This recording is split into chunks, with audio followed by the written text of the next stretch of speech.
Marcy Belfi. Where's Marcy? She's right over there. We have Brian Stewart. Where's Brian? Right here. He's over here. And we have Kent Litcott. Okay, and he's right here. And we have a short video that's going to be shown. Where is... Okay, here he is. Tell me your name. Jack Albert. Jack Albert. Okay, Jack Albert's going to show us a short video at the very end. I'm going to start off today. We're going to go in the order that is seen here. And then I think probably the best thing for us to do is to have the sessions, each session come along. I think we'll have a break in between, yes, with Jessica. Yeah, we will have a break in between. So why don't we do this? We'll have the two sessions first, and then we'll have the break, the next two sessions, and then we'll have a little panel that comes up, and people will talk about collectively what we've been doing, and you all get a chance to ask some questions. But if you have some burning questions beforehand, please don't hesitate to raise your hand. Okay. I teach at a community college in Fall River, Massachusetts, so I'm going to go rather quickly through some of these slides. As you see, my presentation is the practical economics for the Anthropocene, educating for resilience. And I teach at a community college, southeastern Massachusetts. We have 4 campuses in e-learning. How many people here work at a community college or have taught at a community college?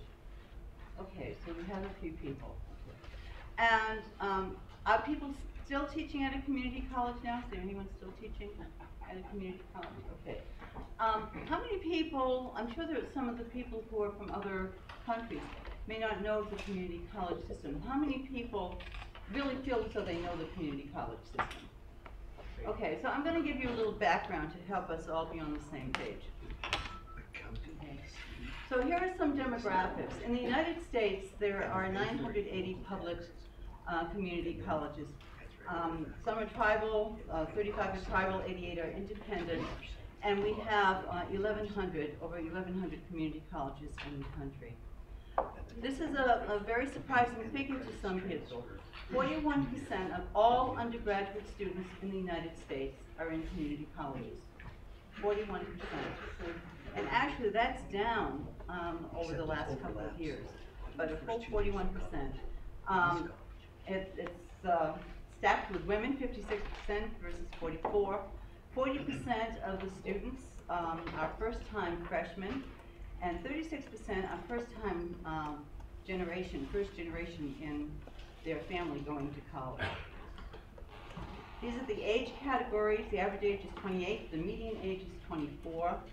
51% is 21 or under, so this is really a non-traditional population that's coming in. 22 to 39 years old, 39%, and 40 years or plus, 10%.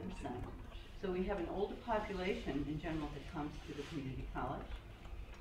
We have a lot of ethnic and diversity, racial diversity at the colleges. As you see here, Native American 56, Hispanic 52, and so forth.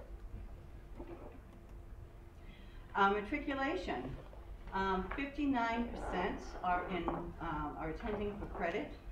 They're full-time, 37%, and part-time, 62%. And we have a lot of non-credit students coming. In other words, they're not getting credit, but they're there to get some kind of training or some kind of information to help them with their jobs, so 41%. The associate degrees that were granted in the 2016-2017 period of time, it was 8,033, as you see, and for certificates, over 5,000. What's the difference? A certificate is a shorter term. It won't. The usual credit accumulation is 60 credits, but in the state of Massachusetts, you can't be above 29 credits and call it a certificate. So it's a certificate program, which means that, a lot of people come in and they may be a social worker, but for instance, they come into my program, the Sustainability Studies program, to get sustainability information to take back to their jobs. So one is the degree and one is... you said 5,000, it's 533. Right? Yeah, I'm sorry, 533,000. Right? Okay. Public community colleges are the best bang for the buck. The average cost is about $3,500 a year. Even the public four-year colleges and universities are far more than that. And of course, coming to a private college or a private university, I don't know what the cost for Wells is, something like 39 or so Yeah, thousand. it's about $40,000. 40,000. If you look at a place like Harvard, it's more like 65 to 70,000 dollars a year. So, and by the way, I live in an area that's a relatively poor area. Taunton, New Bedford, and Fall River are the three main cities. They once were among the richest countries in the world. Okay? With whaling in New Bedford, textiles in Fall River, and silversmithing in Taunton. But all of them, obviously, those industries have declined, and so it's a relatively poor area. So the sustainability studies program that we developed took 4 years to get off the ground. We finally got it started this past fall. And it basically has throughout the entire program an understanding that we're in a paradigm shift with 4 interrelated realities that are inescapable. Climate change with global warming, finite resource depletions, with the most major one being fossil fuels. We have the reality of the end of growth, which means we have to fundamentally transform into a different type of economic system, and relocalization. And there are 2 interrelated prerequisites for all of this if humankind is to be part of Earth's future. Humankind must consciously re-enter the space of nature, and we must recognize and actualize ways of living that coincide with the limits of nature. Now the program is it's a liberal arts / sustainability studies program. There's 9 core courses, 6 of which were brand new that we developed, and 3 existing courses that we pulled in. And then you have to go into a track. You can either go into education or engineering, environmental studies. You see what they are here. And the idea is that you take 3 courses, prescribed courses for each track, for one of those tracks. Each student gets to choose 1 track. You take the courses within that track, and you apply your sustainability knowledge from the social science basis. That's something I didn't emphasize. What's really important about this program is it comes from the social sciences. It's not in environmental studies, it's not in engineering, but it's from social science. So then you take the social science information and you apply it to engineering or hospitality, ocean science, and so forth. And here are the courses, the core courses. Sustainability and Humankind's Dilemma, Life on a Tough New Planet, which talks about all of the problems that we have facing us. And of course, at the end of the semester, students are really depressed, and they're wondering, you know, what they should do besides kill themselves. And so the next semester is Resilient Sustainability, Preparing for the Future. And we talk about all kinds of things that people around the world are doing that are existing. They're not things that we might hope to do, but they're things that are happening in the world that people are doing that makes a difference. And then sustainability from 12 different perspectives, 12 faculty. There are 12 different faculty who teach this course. And each one of them gets 1 week to talk about the problems within his or her discipline and the solutions that people are coming up with in that area. So we have everything from culinary arts to criminal justice, to health sciences, to sociology, to media, to what else do we have in there? Agriculture, physics, and so forth. And then the next course, science versus pseudoscience, helping students to understand when you read something, when you're looking at charts, when you're listening to information, how do you assess what that information, how valid that information is. And then eco-literacy, education, and society, which pulls together the idea that people fundamentally have to have eco-literacy in their life from very young ages all the way up through the life stages. And then sustainability, human rights, and climate change. We have a lot of inequalities that are taking place in the world, and they're only going to heighten, I think, as the constraints become tighter on us. And we're not going to make it on this planet if we don't have climate justice, if we don't have social justice. And we've got to figure out how we're going to do that. So we talk about those issues. That course has yet to be taught. That's coming up this coming fall. Whoops. And then the economics class, sustainable economics, which I'll talk about more in a moment, the rise of the new economy.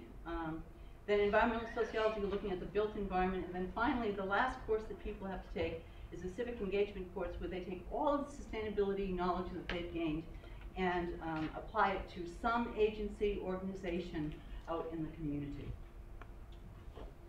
So these are the track courses. I'm going to go through these quickly. Education, engineering, environmental studies and health sciences, hospitality, ocean science, sustainable agriculture. We're one of the few community colleges in the country that has a program where you can actually get a degree in sustainable agriculture. And then water and water management. So, the course, Sustainable Economics, the Rise of the New Economy. Now, first of all, I have to say, this is not all solidly in place. This is all in flux. I'm still trying to figure out what this course is going to look like. And as I said, this fall is the first time that's going to be taught, and I'm the one who's teaching it.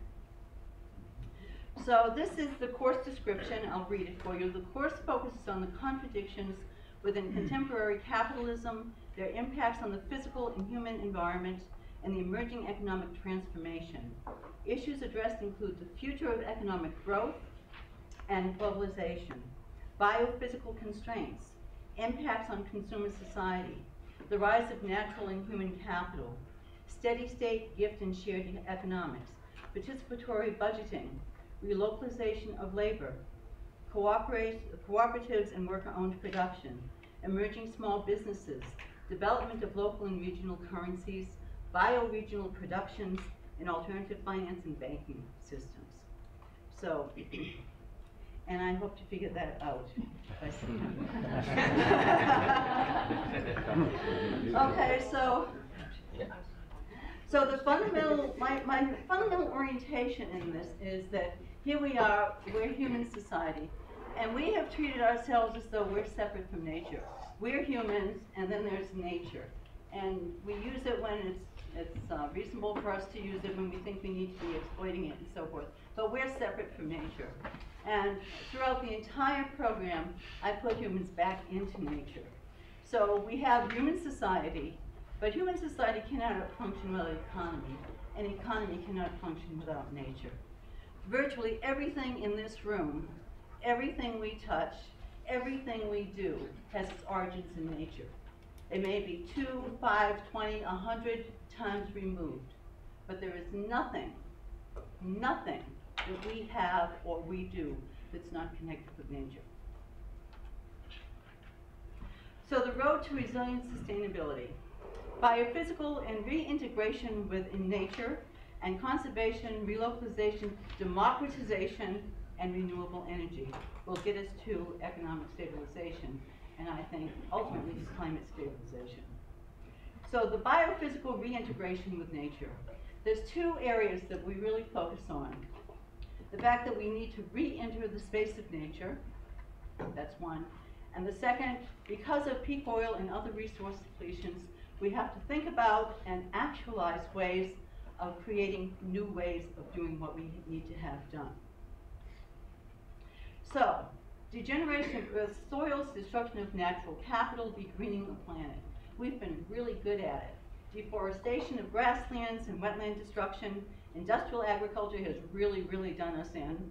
And overpaving and overbuilding on soil. Urbanization and transport systems have done us in as well. We've benefited from them, but we're paying a price.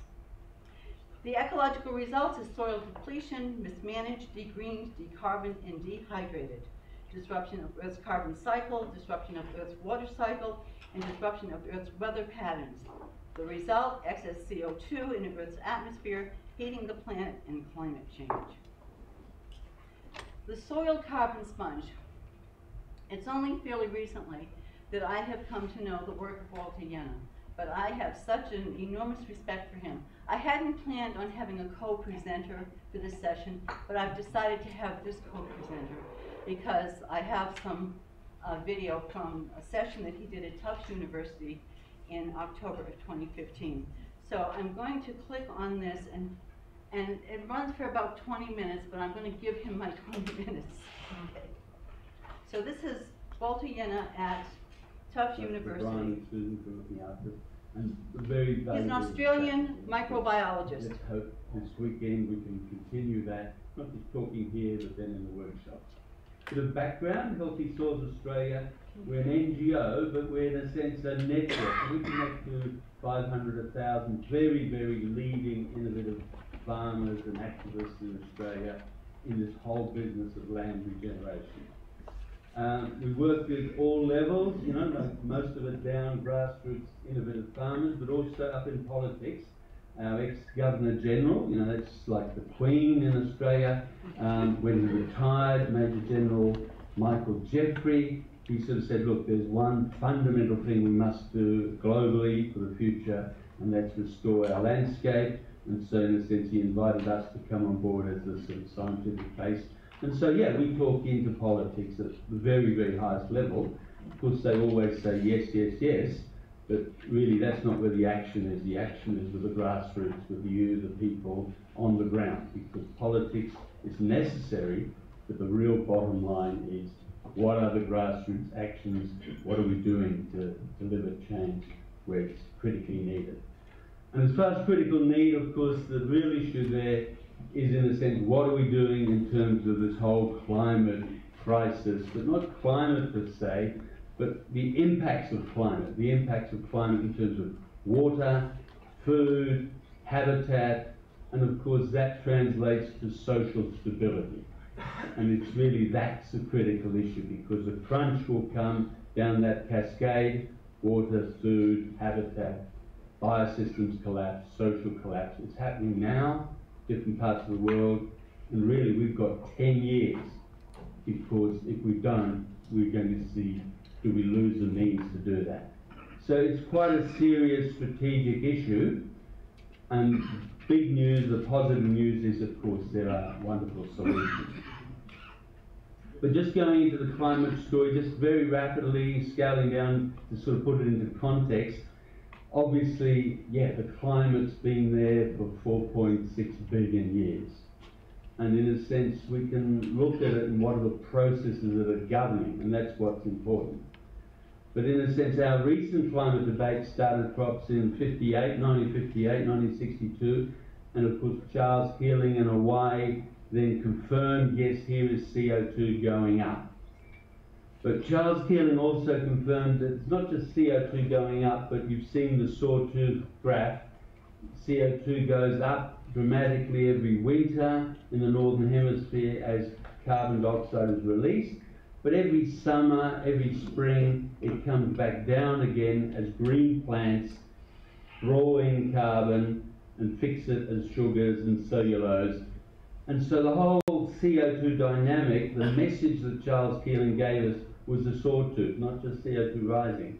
The balance between emissions and drawdown, the balance between our use of carbon and the biosequestration of carbon by biosystems. And it's that balance that we've, in a sense, disturbed. And when we think of balances, that's something that we can address. So it's a question, how do we restore that balance? But then in 2005, we got another very serious awakening. Jochen Schellenhuber, big conference in Exeter in UK, and they more or less made the point that, look, things are happening now. Climate extremes, dangerous climate extremes were actually already occurring, and they would accelerate because there's a whole lot of positive feedbacks in the climate system. And these feedbacks were going to lead to things like, yes, more intense storms.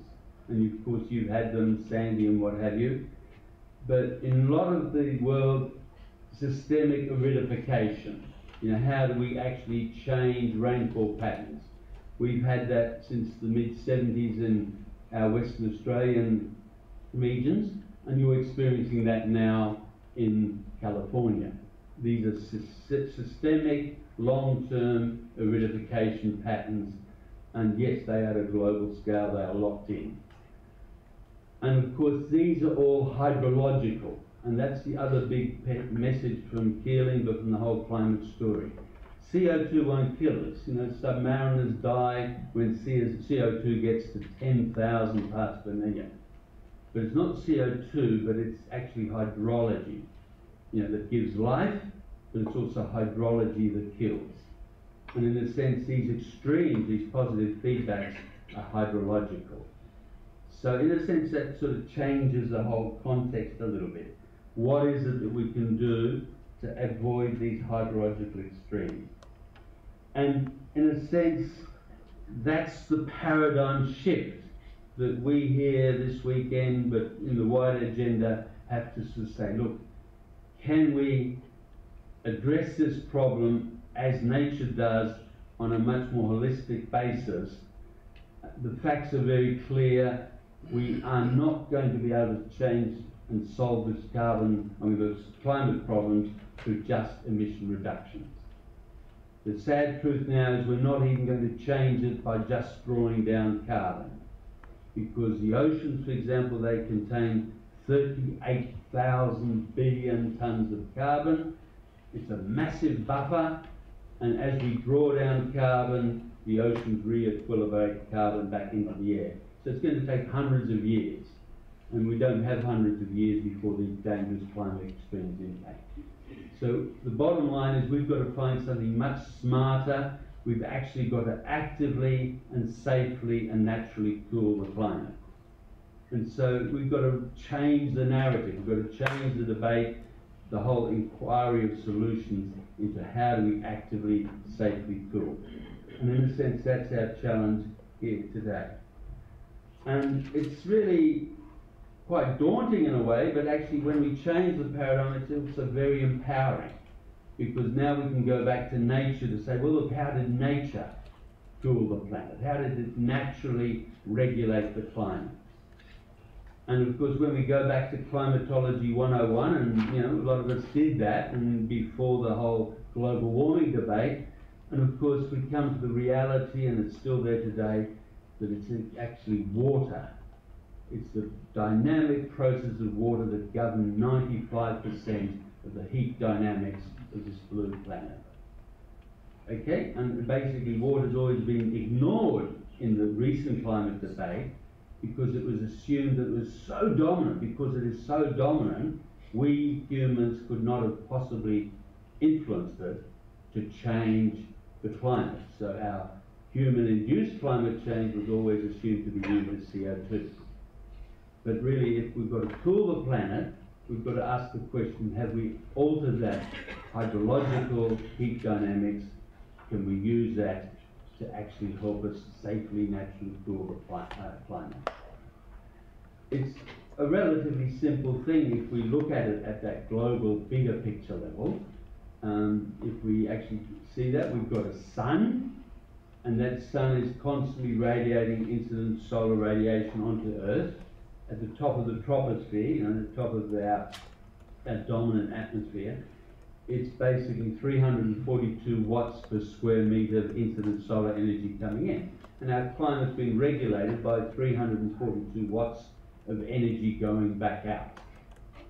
But because of our changes to the climate, we are now retaining an extra 3 watts per square metre in the Earth's atmosphere. And that's in a sense global warming. That's what we call the greenhouse effect. And so our challenge is how do we retransmit an additional 3 watts per square metre back out to space. That's less than 1% of that global heat dynamics. So the question in context is, look, it's a 1% systems change. And so while it's obviously at a bigger global scale now, it's a 1% rebalancing of heat dynamics. Can we, by managing the hydrology of the planet, do that safely and naturally? There's another very important thing here. This is a safely and naturally, because we've got another scenario coming on, and this is geoengineering. Because if we don't find a solution here, will we get into that Faustian trade-off to say, no, we have to artificially engineer the climate and start putting pollutants up there.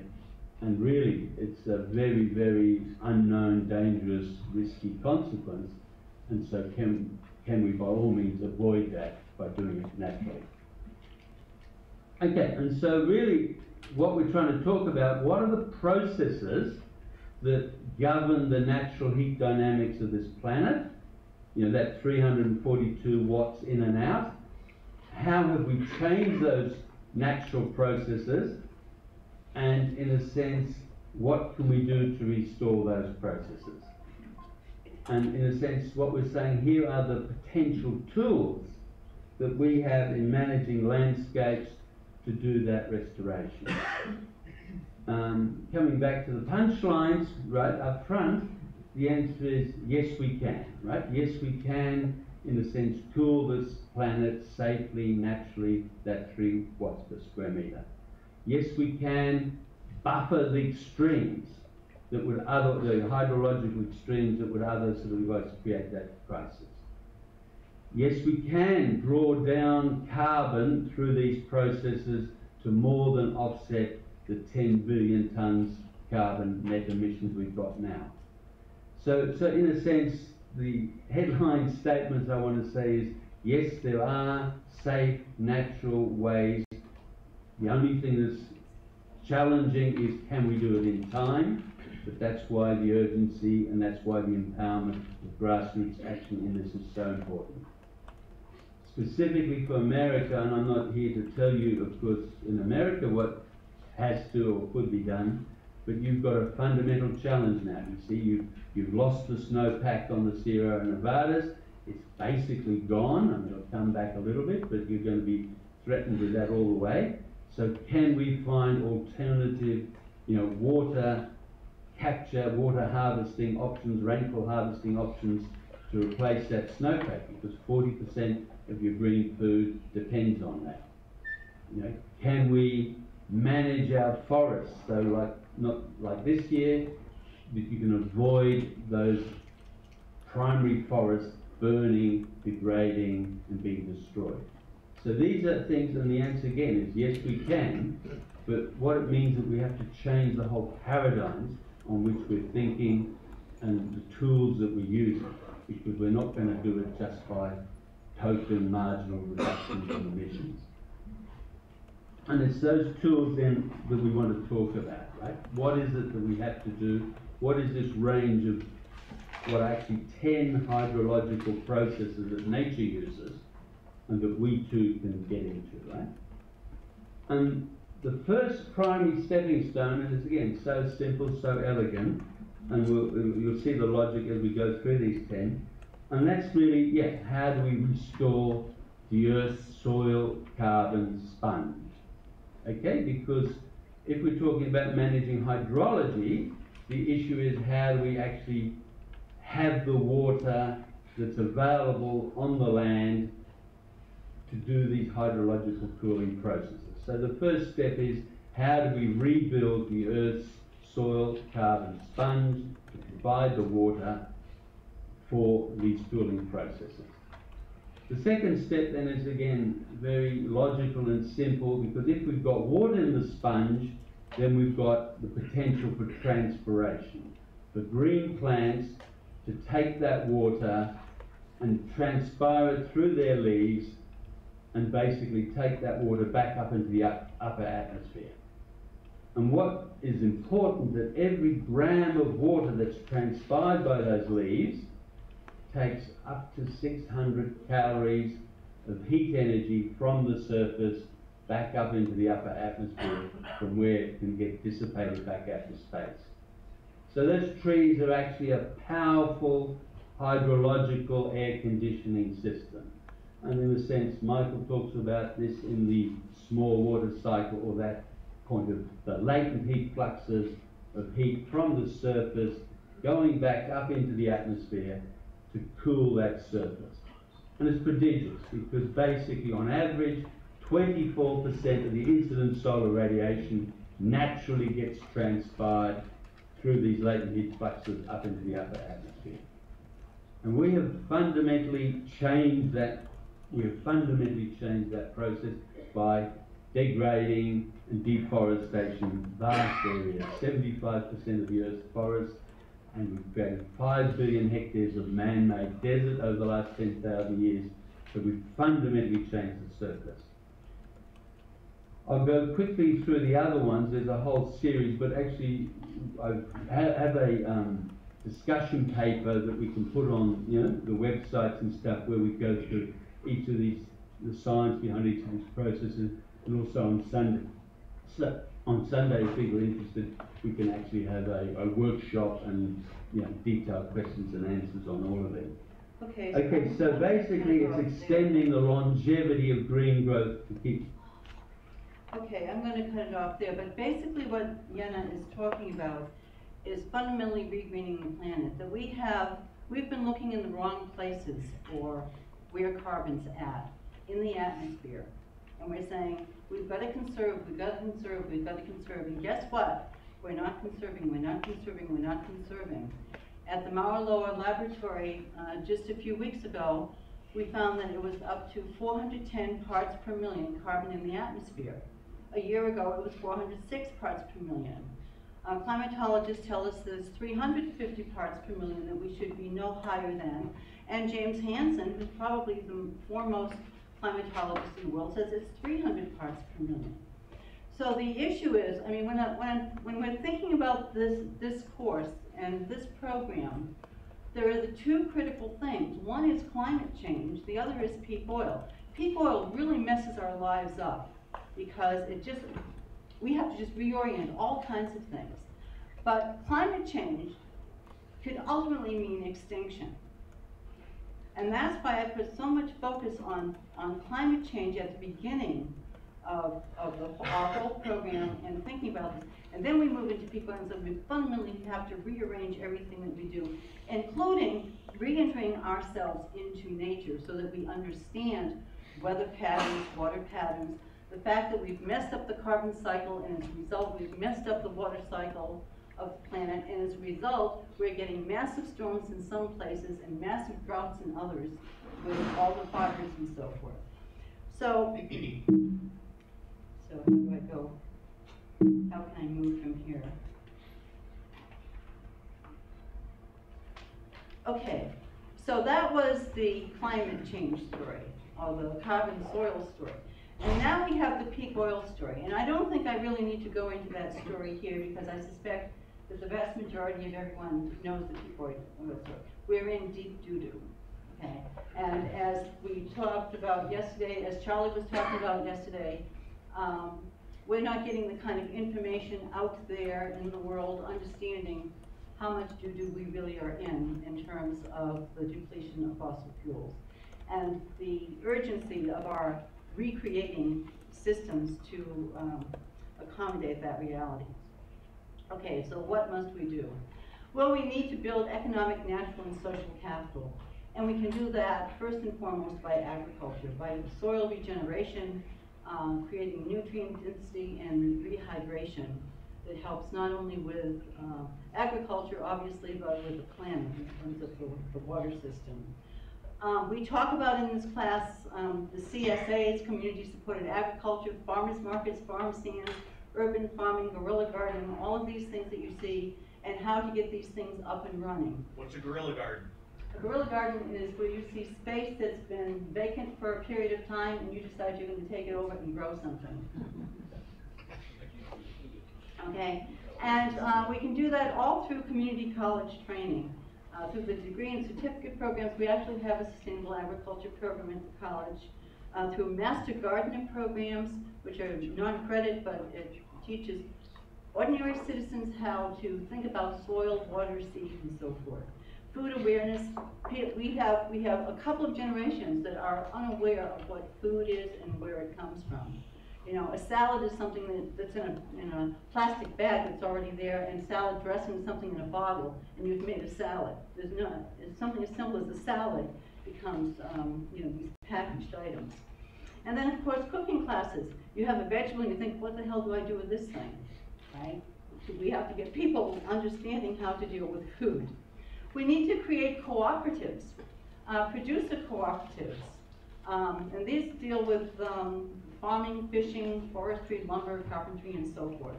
And worker cooperatives. The next job, once I leave this job in about 5 years, my next job is to go into worker cooperatives and get some programs up and running in the community so that people own the work that they're doing. That work is not going to be sent out to another country, outsourced. People are not going to foul their environment, and they'll have job security. And as you see, there's several other types of cooperatives, and it's a growing movement in the United States. It's far from being dominant, obviously, but when we look at credit unions, for instance, more than 9,000 people, 9,000 credit unions across the country. How many people here belong to a credit union? Okay, I really urge people to join a credit union, because you're keeping money in your community when you do that. Okay? The benefits of co-ops.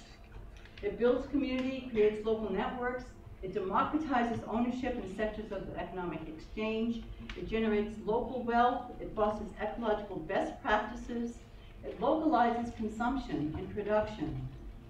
You know, every time we go and buy something at Target or Home Depot, that money's out of the community. It's no longer within our community. It provides opportunities for education, training, and information sharing, and it stabilizes employment. And then we also need to facilitate small-scale enterprises, individual, family, and co-owner enterprises. And we can do that through slow money, the Grameen Bank. Is everyone familiar with the Grameen Bank? No. You have to be poor to borrow money from this bank. If you have any assets, you can't borrow. This was put together by Mohammed Yunus. He's in Bangladesh, and he looked around him after getting a PhD here in the United States in economics and realizing that all the economic theory that he had learned didn't apply one iota once he got back home and looked at all the productivity that was going on and the level of poverty that was going on. And so he developed something called the Grameen Bank, where you have to be poor to borrow the money, and they have a 98% return rate. Credit unions and local banks, state or city loans, community ownership. We need to have new systems of exchange, bartering in time banks and local currencies. I think people probably know what bartering is, but time banks, it's like accumulating money, only you accumulate time that you trade off for other activities. So for instance, perhaps you're a gardener and I make business cards, and perhaps, I don't know, you're a barber. Okay, you know, and so we work out through time the different kinds of exchanges that we can do. Also, local currencies. The Berkshires in Western Massachusetts is one of the best known local currency in the United States, as well as Ithaca Hours right down the road. We need to get taken care of things in a different way. Community repair days. A lot of communities now are developing a day where you can bring in a something that gets repaired. It might be your toaster, it might be a lawnmower or whatever, but people knowing how to repair things. Instead of having a throwaway society where you throw away everything from the latest watch that you got that doesn't work anymore to people by putting them in jail, you do something, you know, valuable with people and with things. So community repair days, gifting activities. I do this all the time. It's something I'm not using anymore. What do I do with it? I put it out on the sidewalk, and you know something? It always goes, right? It always goes. Whether it's a chair or a blender or whatever, it goes. Neighborhood lending systems, shared tool sheds, or the tool sheds, and then small appliance and cooking equipment libraries. And we need to relocalize life. That doesn't mean that we never go anywhere, that we never get something from somewhere else, but our lives need to be more localized. And this broadens the concepts of what it means to have a real economy where people are at the center and not profits. It creates opportunities and pathways. It democratizes social and economic interactions and encourages inclusivity, social diversity, and social justice. We're not going to have a viable future without the last of these things. It also grows vital networks, promotes neighborhood and community building, reintegrates people with nature, and brings sustainability and resilience into everyday life. You know, I tell my students all the time, everything that needs to be done is doable, but only if we change our thinking and behaviors to coincide with nature and do it quickly. Thank you.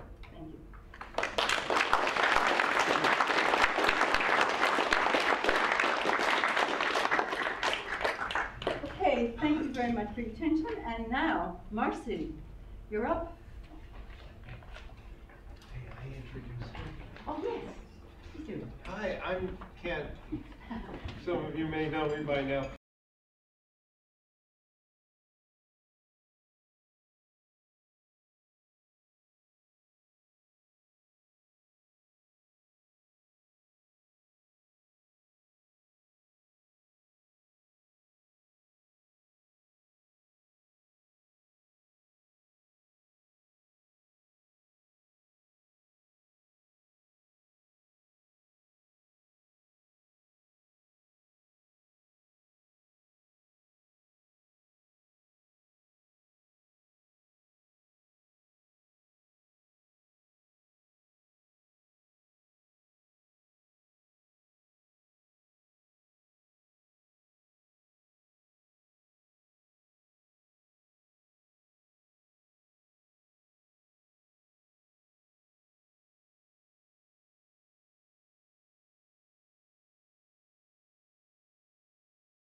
I am Marcy Belfi, and I'm a professor here at Wells College in the Department of Education.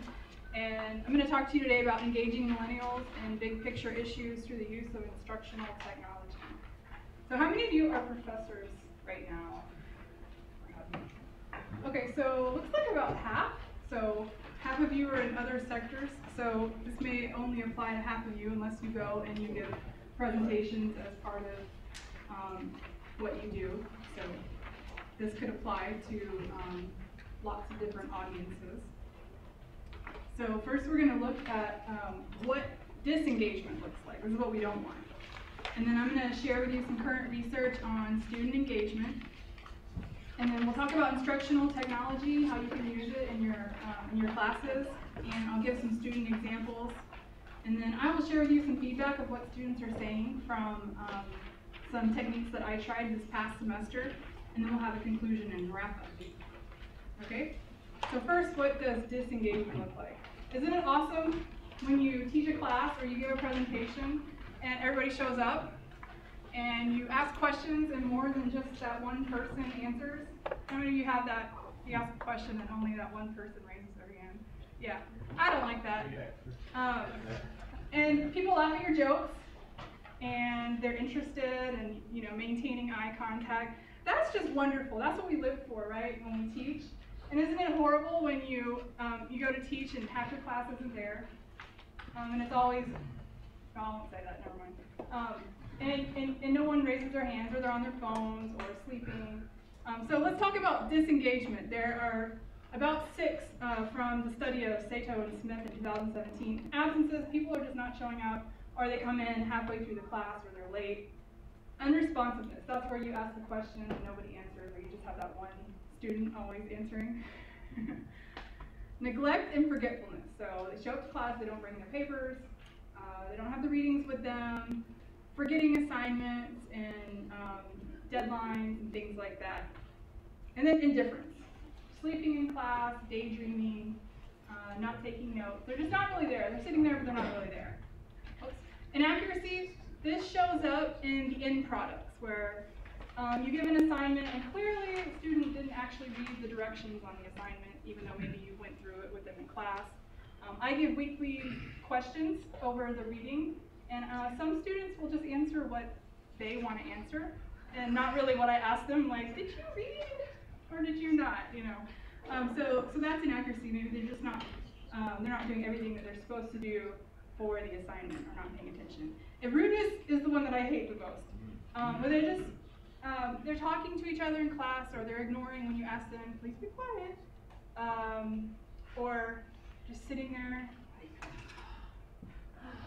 I had a student, and she would show up sit in the front row, always on time, did everything great for the whole class. She's just, I'm not kidding, right at me, just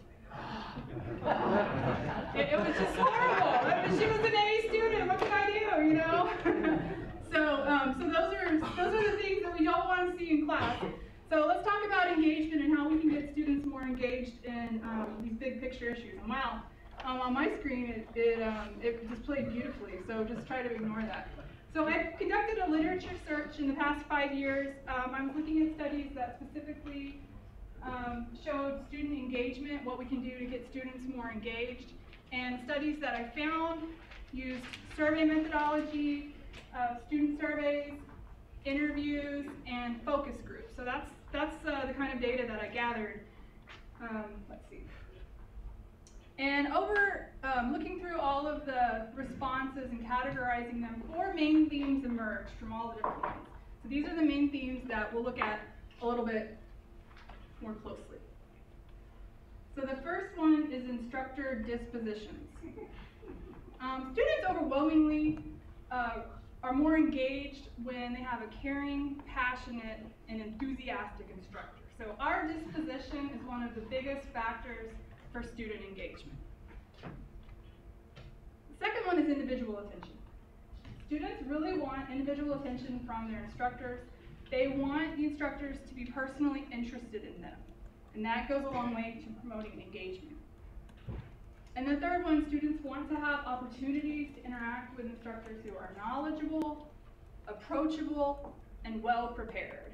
And what is approachable? Anybody have any ideas on that? They didn't really go into detail saying that, but how can you be approachable to your students?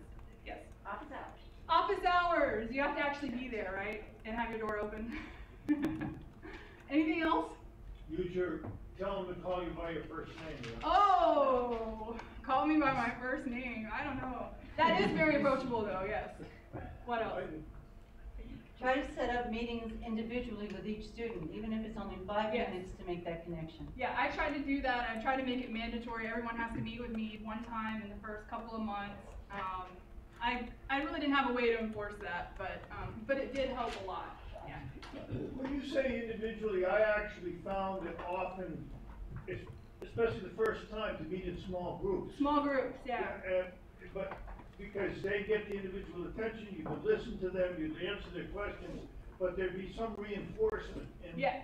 And then they'd go away, they'd have new friends. And I like that a lot because building that classroom community is really important. Students like to get to know each other in the classes, and oftentimes they need an excuse to be able to talk to each other, right? How big a class are you talking about? Sorry, what? How big a class are you talking about? Well, you know, I guess it just depends. Yeah, it does depend. I don't have any classes this large. My largest class would be about 22 because we're a really small university. But yeah, that would be a factor if you had a big auditorium. That would be difficult. I was a graduate, did you call me? Yeah. I was a graduate professor. My chairman came to me and said, I got a problem that somebody teaching global, which was our freshman introductory environmental course, quit, and he asked me to do it, and I said no, but then I did, and I loved it. And I would teach 120 students. Wow. And I want anybody who's a teacher, who cares about this, who knows a teacher, to email me and ask me about materials and syllabi and whatever for this course, and books out there, of course, there's got two of them. But the important thing, I think, is to get the students to read, which is tough. Yes. And then to talk about the reading. Yes. And the way I do it is go see the movie The Paper Chase. Okay. And what I would do is I would start the first 10 minutes of my freshman class, 120 students in a class, but I had a classroom where you could walk up and give the fisheye to every single student. And you ask them questions, and if they got it wrong, but had done the reading, and you can find that out pretty easily, Yeah. no problem, no problem. You know, but what's the main point of the reading? Da, da, da. But if they hadn't done the reading, they went on my shit list, and that's what I called it. And when they're on the shit list, they get called every day until they have shown me that they're doing the reading. I hope you got something different than I had that. hundreds of evaluations saying, my God, I hated this class when I first came in there, but when I got used to it and did the reading I was supposed to, Yeah. I found out that I loved it. And I don't know what the ones that didn't love it. How many pages did you ask them to read per night? Chapter, a chapter, that big thick book out there, a chapter a night, more or less. And we also use guns, germs, and steel to, you know, make it kind of fun, and sometimes signs and all kinds of things. Did you have a comment? Well, Charlie, are you done or no? Are you done or? Yeah. Okay. Charlie wants to come up. Charlie wants to come up. I don't think I was ever on the shit list, thankfully. Learn your students' names. Yes. Yeah. And what a challenge in 120. Okay, Kim was next. I gotta tell you this. Take a piece of paper, divide it in three, and have them write their name and put it there. That's what we do. Yeah, I do that every class. Yeah, Kent? Yeah, not all meetings should be formal and scheduled and set up. Sometimes the best conversations are in the hallways, Yeah. or walking across the grass, or down by the lake, or Yeah. invite your students to conferences. That's good. Yes? With meet and greet, I have them do an introductory survey, and it's not just like, are you a freshman, what's your major, it's like, where's your hometown, and what's your favorite food, so that when we meet, I can discuss more things with them than just the curriculum. Yeah, that's great. I used that to find out, I found out 3 students in my class were from Texas, which is where I'm from. So I love doing that. Like, oh, you're from Texas. Okay, let's talk. So that goes right into having a relationship. Students want to have a relationship with their instructor, and they want to talk about topics other than class. Yes? I taught a class, 18 students, and I started each class with a question like yours. And they wrote down their answer in 2 or 3 sentences. And then they passed you roll the dice, and they passed their paper so many digits to the right. Oh. And then you had somebody else read your answer. Oh, I like that. And did you have their name on it? No? No. Well, everybody knew it was. Everybody knew, yeah. But the fact was, they knew that their answer might be the one that's read. Oh, as yeah. The answer to the. And I like to start, especially in the beginning of the semester, I'll start the first few classes with an icebreaker. Just something totally, not related to the class to get that spirit of community. And that would be difficult in a big auditorium-sized class. So. But you can be creative.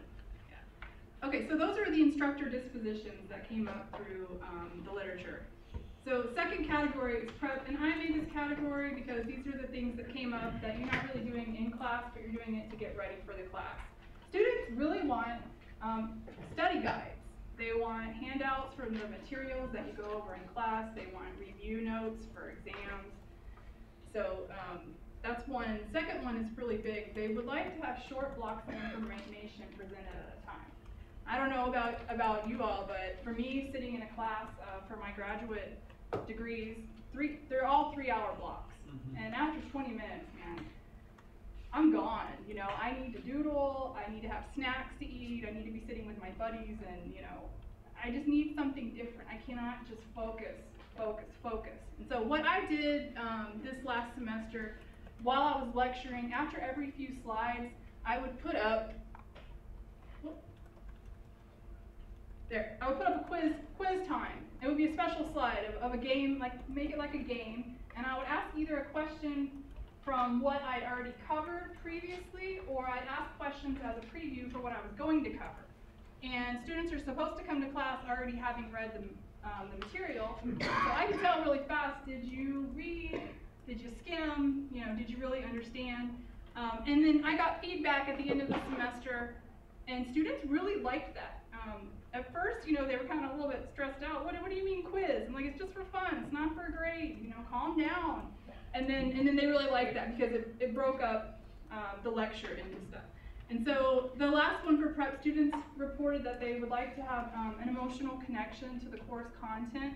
And this can be done through personal stories that we intersperse throughout the class.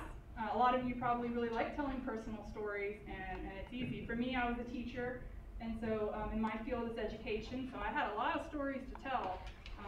I was a special education teacher, and I worked with some really violent kids with behavior problems, so I have a lot of interesting stories to tell. Students really like that. They like it when you're passionate about the topic and you can tell the funny stories, so it's not just, here's what we're learning from our reading, things like that.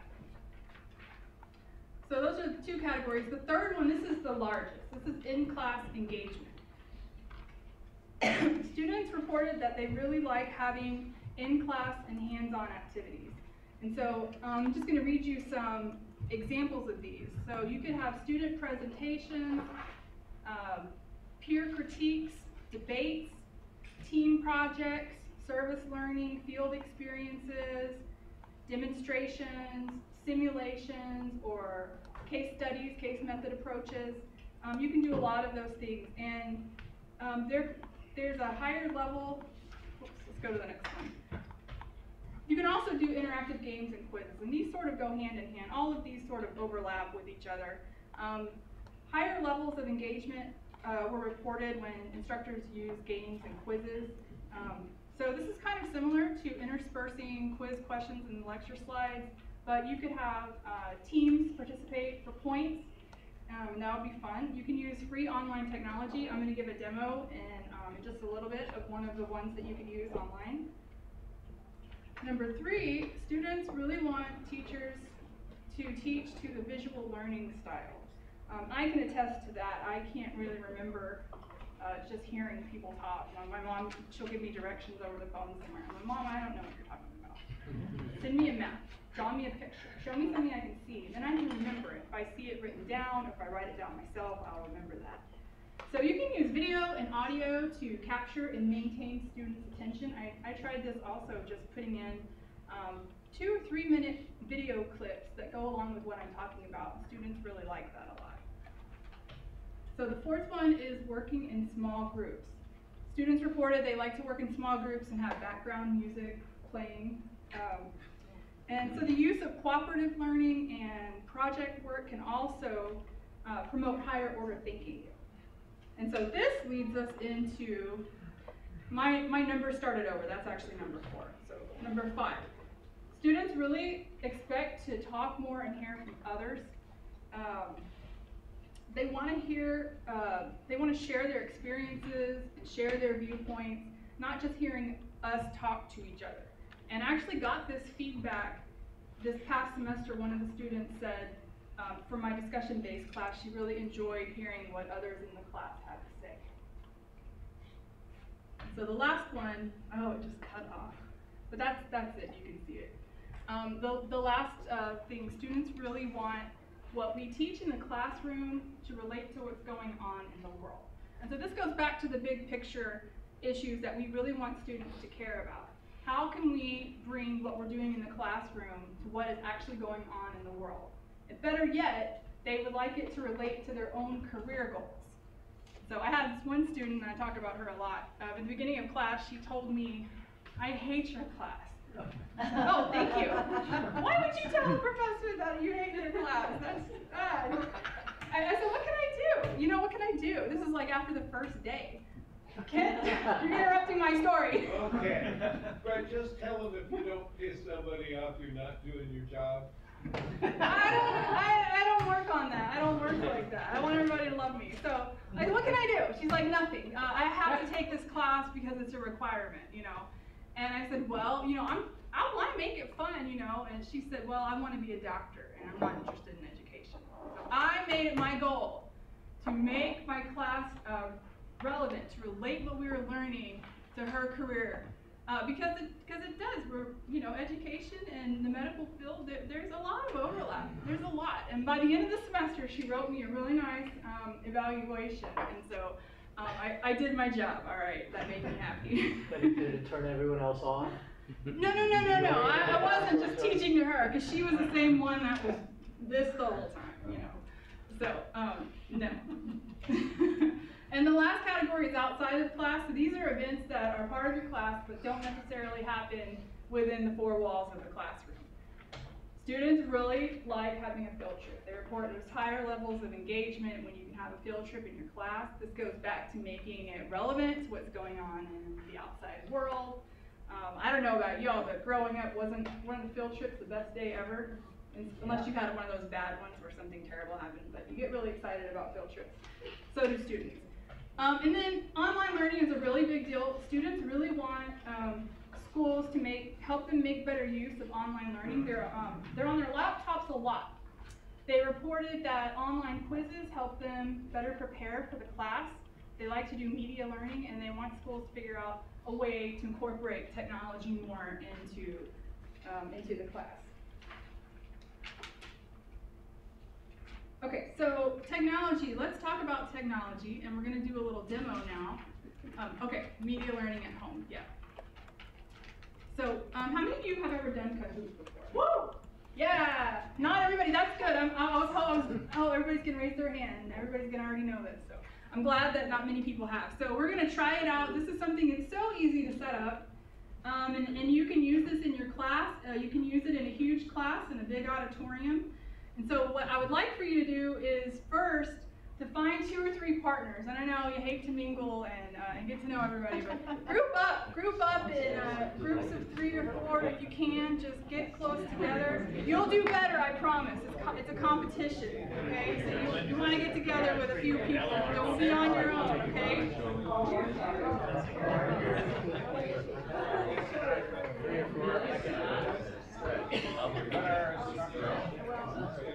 We can dominate. Okay. Yeah. Next thing you need to do. Be with you just a second. We can finish it. Projections and going to my job. So you need, is there a microphone? Is this thing working? You need to figure out among you who has the best phone or tablet. Whoever has the best phone or tablet, you want to go on your mobile browser to kahoot.it. Pull up the browser on your phone and go to kahoot.it. no website.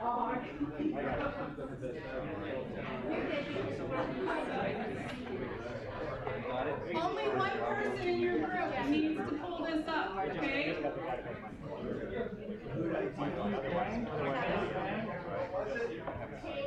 The other one. I don't even know what Kahoot.it. I'll write that Is the on band part of it? Kahoot.it. Well, is the band part of Kahoot? Sorry? Is the band at the end part of the name? Kahoot? No, no. There's no exclamation, okay? It's Kahoot, K-A-H-O-O-T .I-T. And you have to come up with a team name. Decide what your team name is going to be. We just use it online, or you have to download it? Just go to the browser on your phone.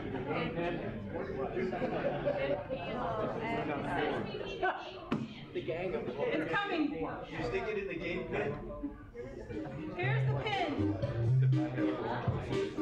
124-9565.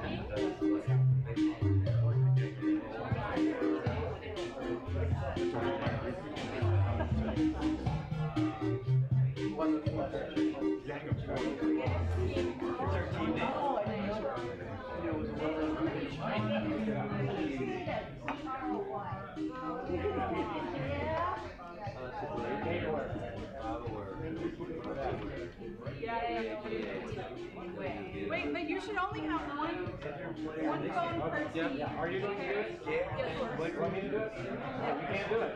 Actuary? There is only one phone per team. Okay, so we got. Now you want nicknames?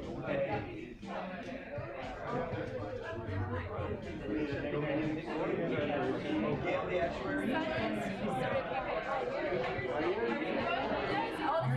There must be one teacher. You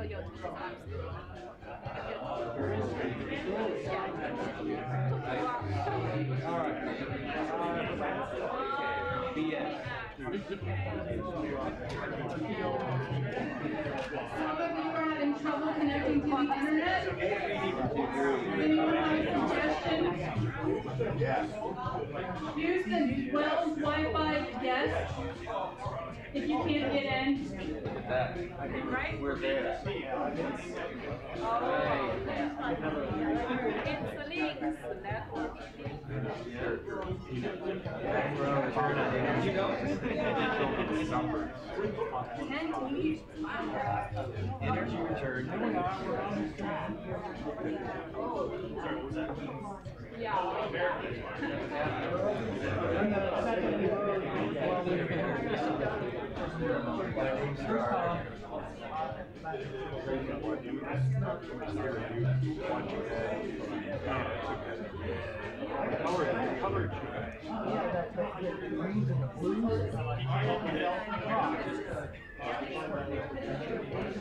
Are we ready?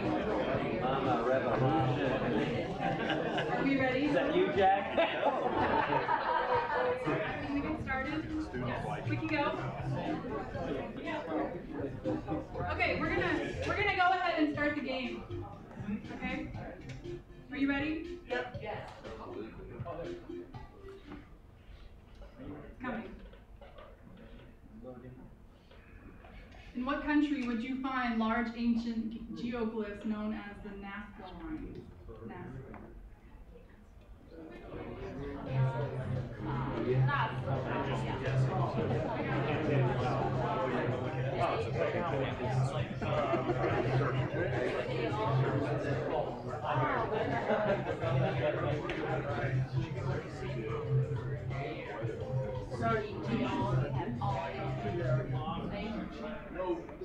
It's asking for a game. Oh, pin. Does anybody know the pin? 126. 956.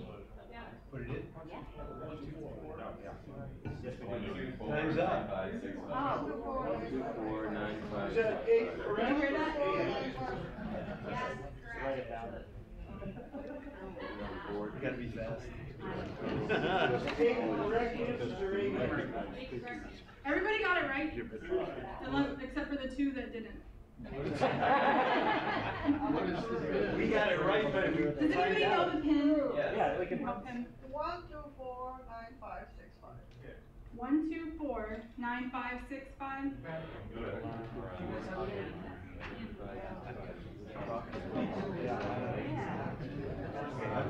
Okay, so there's another question? Will it let you join? One chunk, right? One maximum size chunk. Are we ready? I either know it or not.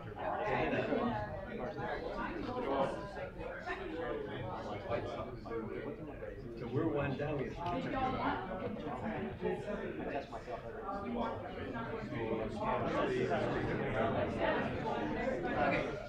Okay, we're gonna go to the next question.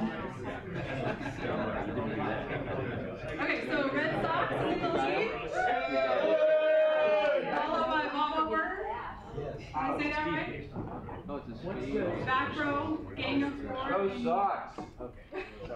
So it's a time fixture. Yes, it is time-based. If you get your answer in first, then you get more points. That would be useful. Sorry. Yeah, because it's just learning curve here. So, yes, learning curve, yes. This is the first time I've done this with a picture. Okay, ready for the next one? We're ready. The world's fastest growing plant is a species of what?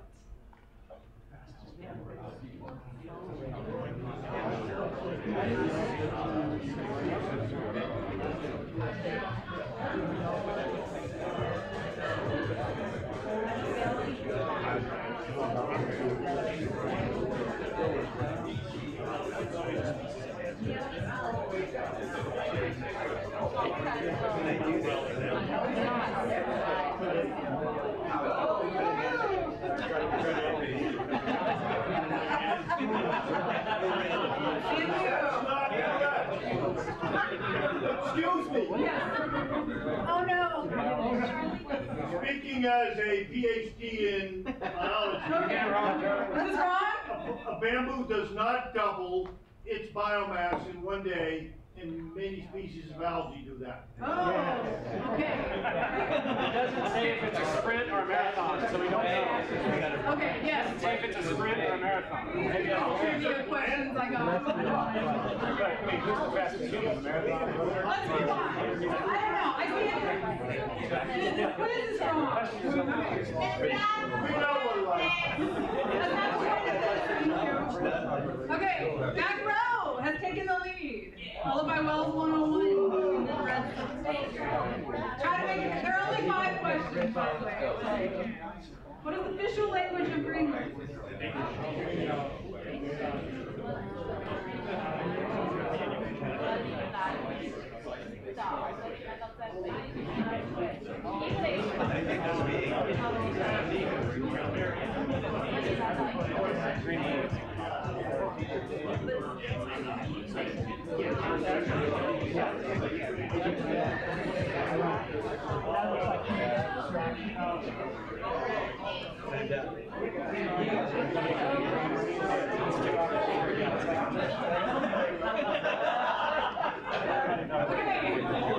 Moving on. Back row is still in the lead.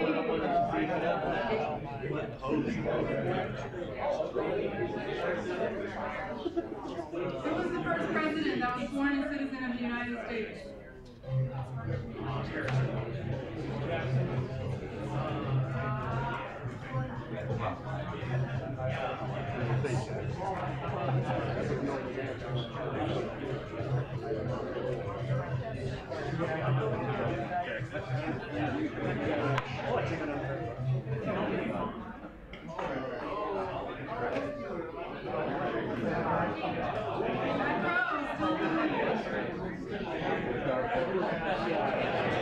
This is the last question. Florence Nightingale, 86 and wounded during which war?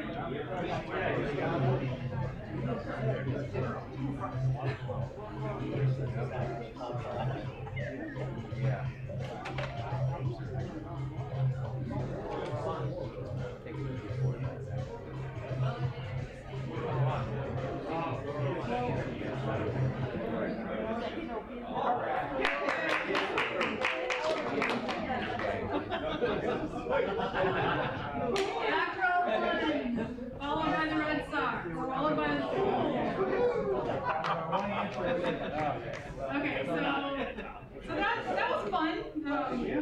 We want to catch up. Keep going. Rematch. I did this with my daughter, and she's like, "Can you make another one? Can you make another one?" It takes time to make these quizzes. But we are technically correct because algae is better than bamboo. That's Yeah. what we thought.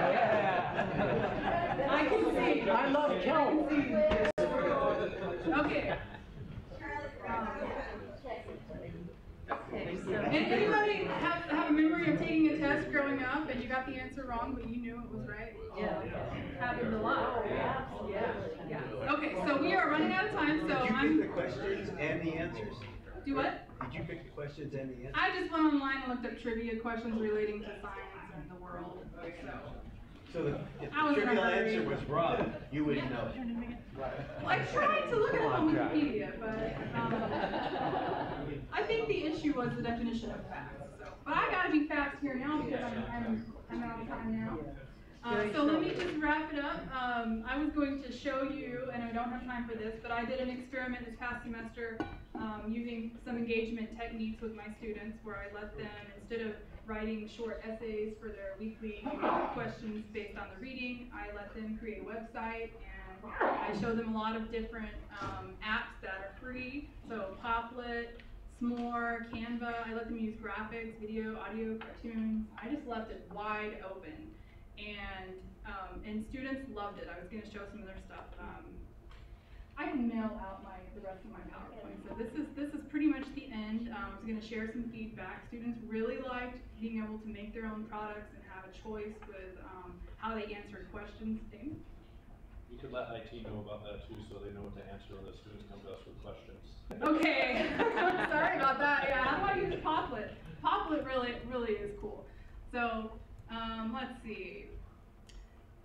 Spend time getting to know your students. Create opportunities for group work and classroom community building. Provide opportunities for real-world problem solving beyond the classroom. And explore the use of technology and have fun with it. So, questions? We're out of time, but if you have a question, you can ask. We're gonna get together after and. Okay, So great. thank you so much.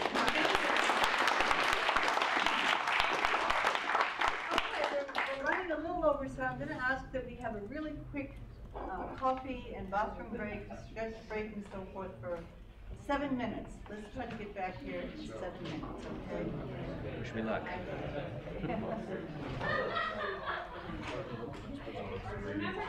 Thank you very much. That was fun.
And making an end run around that information system is extraordinarily difficult. Here's one approach I've taken, and I want to share it with you. I don't really care if I get through my slides. I have attempted to condense an hour-long talk into half an hour so I can give you sort of a meta version of the talk, more for your discussion and comment than anything else. I want to understand from you what you think the best techniques are for getting the public's attention, for offering information to them in a way that they will be able to retain. And so I called this subject a taxonomy of efficiency. I'll explain in just a minute. The questions that I'd like for you to ruminate on as I speak are, how does one best convey the importance and urgency of the situation to a general audience? And how does one even get them into the room? And something that has struck me over the years, even when I've been very successful at filling a room with 60 to 100 people, is that those in attendance are self-selected to really not be the ones who need to hear the message. How do you get the people who aren't going to come? That's really an oxymoron, isn't it? But that's a dilemma that I think has to be addressed somehow. For 11 years, I've given an annual talk during Earth Week. I call it my Earth Week rant. I thought that that was vague enough to enable me to talk about anything I want, and I also thought it was provocative enough that it might bring people in. I think it does some and probably turns away others, I'm not sure.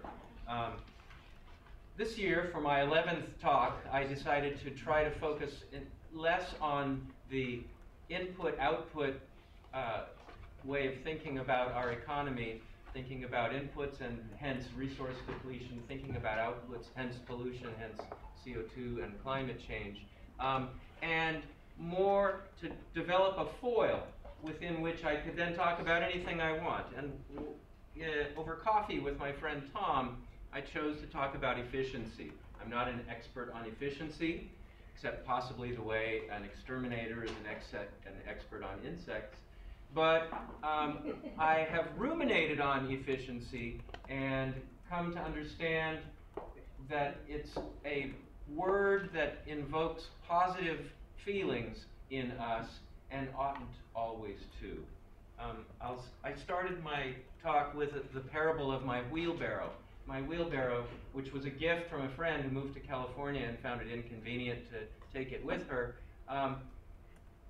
began to fail after a number of years. Its handles rotted, and I decided to repair it. So at long last, I found a pair of handles that were made well. They only cost about half the price of a new wheelbarrow. I drilled them out so that they would actually match the bolts on the wheelbarrow. I ground out the rusted bolts from the wheelbarrow so that I could actually get access to the holes in the wheelbarrow to replace the bolts. I went and bought hardware. I took apart, cleaned, and painted the wheelbarrow, reassembled it, and the whole thing didn't take me much more than a day. And the cost to me was not much more than half the cost of a brand new wheelbarrow, which I could have gotten at the Home Depot and reassembled. So this was an extraordinarily inefficient use of my time, particularly as I'm actually a pretty highly paid 10%er at a liberal arts college in the United States of America, right? And so it was one of the many things that got me to thinking about what efficiency really is. From a resource use perspective, of course, this was efficient. I bought 2 new handles and some hardware. I didn't throw away or cause to be recycled that huge piece of steel, and I saved a lot of material that is of value, and it's still in use in my garden. So that's my in to thinking about efficiency. Efficiency is thought of sometimes as the antipode of resilience, and here is a blog post by a person who is trying to fight against that notion. If you read her post carefully, you find that she's simply redefining efficiency to be whatever it is that isn't against resilience. And I'm going to take a slightly different approach and just examine efficiency from a very straightforward, simple point of view, and then make some commentary as I go. So here's the approach I shared in my public lecture, which I gave 3 times, once to the physics colloquium. I work in the physics department at Wesleyan University. Once to the public in an evening lecture, and once to my science colleagues in our Friday luncheon. and I have some gloss to give on that at the end if there's time. Efficiency can be thought of as a ratio. You use some stuff, you get some stuff, right? And if you get more stuff than you used, you have good efficiency. If it's the other way around, it's poor. But if you think about it, efficiency takes a variety of forms. The kind of efficiency I call commensurate efficiency is an apples and apples efficiency, where what comes out is of the same sort as what went in. Energy efficiency is a perfect example of that. Thermodynamic efficiency for a physicist is the fundamental kind of efficiency. You have a source of energy in the form of heat energy, and you're able to divert some, but not all of it, to do useful work. So we define thermodynamic efficiency as work energy output, heat energy over heat energy input, and we have a dimensionless number that cannot be greater than 1. In fact, it must be less than 1 by an amount that involves the ratio of the cold temperature to the hot temperature, that is the reservoir temperature to the engine temperature. If you think about it from an engineering point of view, that's the maximum possible efficiency. And it immediately points out that if it's uniformly hot everywhere, then no useful work can be done because you lack that temperature differential that permits the flow of energy. I then show a Sankey diagram of the United States energy economy, and I make a point that it's 32% efficient, and this so-called rejected energy, which is most of the input energy, of that wasted energy, that's a real nice euphemism calling it rejected, of the wasted energy, much, if not most of it, is second law losses, that it are required by the laws of thermodynamics given the processes that are being undertaken. I have never found a way to concisely tell the public who have no physics background what the nature of the second law is. This is one of my current efforts. I've condensed it as much as possible for you. I'd be eager to know if you have other ideas. Ways of increasing efficiency of this first kind might include making a combined cycle power plant where you take the waste heat from one power plant and use it to fire an entirely other power plant, and you can increase efficiency by doing that. And we have one of these combined cycle gas-fired power plants in Middletown where I live. More about that presently. Efficiency also takes the form of fuel efficiency, and it's regarded as something important. For one thing, it would allow us to have more cars if they didn't use so much gas, each one of them. And unfortunately, the consensus is not uniform that fuel efficiency is important. I think it's very entertaining that it's the Wall Street Journal that I found defending the CAFE standards after they were set back this spring. And of course, energy return on energy invested is, for this group, the canonical sort of commensurate efficiency. I showed my audience this beautiful graph that not only illustrates the losses of energy at each point in the extraction, refining, and transportation, and ultimately usage cycle of petroleum, but also makes the point, if there's time to discuss it and if people are interested, that where one draws the boundaries is an extremely important determinant of what one gets for a number. I showed this net energy cliff graph to the group because this is something that everybody needs to see, even though it's a little contrived, plotting along two axes different forms of the exact same thing. But it does put in perspective different kinds of fuels and their possible contributions or non-contributions to society's energy needs. And at this point in my talk, I wanted to make because there are different kinds of energies available, I wanted to talk about fantasy a little bit and some of the things we tell ourselves that may save us. And one of those is epitomized by this lovely little article I found online, in which it turns out that if you install turbines in your sanitary sewers, you can reclaim a little of the energy that was used to pump the water to the households as it flows downstream toward the treatment plant. And somehow that could power entire cities. I suppose if New York City had these, they could perhaps power Aurora, but I think that's about the extent of it. And so we talk a little bit about downcycling of energy and again, the second law. While we're talking about waste, or thinking about it at least, another kind of efficiency is that efficiency that allows us to make invisible to us some of the less desirable outputs of our households and of society. And is it efficient to use drinking water to flush waste down to the treatment plant, or is it efficient to collect it in bins like this and transport it to the treatment plant by truck? Well, it would actually be most efficient to treat it on site, but think about the nightmare, the public health nightmare of allowing millions of citizens in a city to treat their own waste. So this is a real conundrum, right? And as we think about a future of less fossil fuel energy, dealing with the human waste of cities is a very serious problem, and probably a more resilient city will be the one that manages its waste this way, because it'll be able to figure out a different way to transport those blue bins to perhaps more localized treatment facilities once trucks are no longer available for that purpose. These are the kinds of things that the foil of efficiency gives me the opportunity to talk with my audience about. And the audience is typically pretty engaged and willing to interrupt and ask questions. And so, again, I don't always get to the end of these presentations, but it gives me a chance to have a conversation with people about things that they don't ordinarily think of.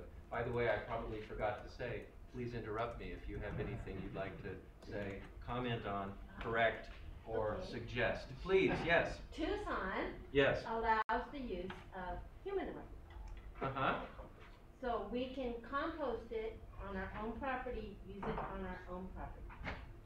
That's fantastic. And you can put it in buckets and let it sit for a year. Or you can buy a clivus or whatever, what have you, right? Whatever. Yeah, There's there's all composting kinds of programs. ways of composting And human we have waste, that's right. the watershed management group in Tucson, and they teach the classes, and they have a little sticker that says Mother Nature called, she wants her crap back. Right. That's very good. That's very good. The whole idea of taking the nutrients from our food and as efficiently as possible putting them into our rivers is the most, or what we do in Connecticut is we collect them, we screen out as much of it as we can before the tertiary sewage, still not potable, is put into our rivers, and then we burn it. It's not legal in Connecticut to compost that, so we burn it. And do we make energy from the burning? No. Not that it would really matter, but we don't even do that. So, having gone on this little digression, you can see that efficiency could be misleading, because if you're able to externalize some of the impacts or the costs of your process, you can fool yourself into thinking that you're very efficient, when in fact you're very efficient at damaging someone or something else, right? And so this way of making a misleading scope is extremely important and valuable to those who either intentionally or otherwise want to mislead us. It makes invisible the negative impacts of our human activities, and it spreads the cost among many, which it makes possible, though it doesn't guarantee, the concentration of the benefits then for just a few. In other words, it's the tragedy of the commons. So let's move on to type 2 efficiency. I'm sure to run out of time. Type 2 efficiency is the one that's really scary. This is apples and oranges efficiency, where the benefit is of a different kind than the cost, and consequently there's no really good way to draw the line, and there's no really good way to even define it. But we all know it when we see it. If you use less time to make a widget, right, then that's more efficient. So let's take a little look at that. If you reduce the inputs, that's one way of increasing efficiency.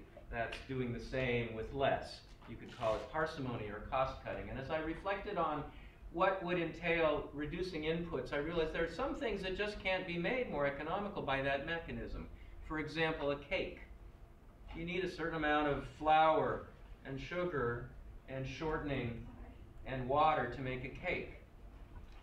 And then I thought a little more. I thought, well, you could cheapen the ingredients. You could use high fructose corn syrup, and you could fluff up the cake with air and make it be just as big but have less cake in it, behold the Twinkie. Yes, Kent? Tom Douglas production function tells you that all inputs are substitutes. I'd love to have a minute with you to talk about Cobb Douglas function. Air is a good substitute. It is, it's so nutritious.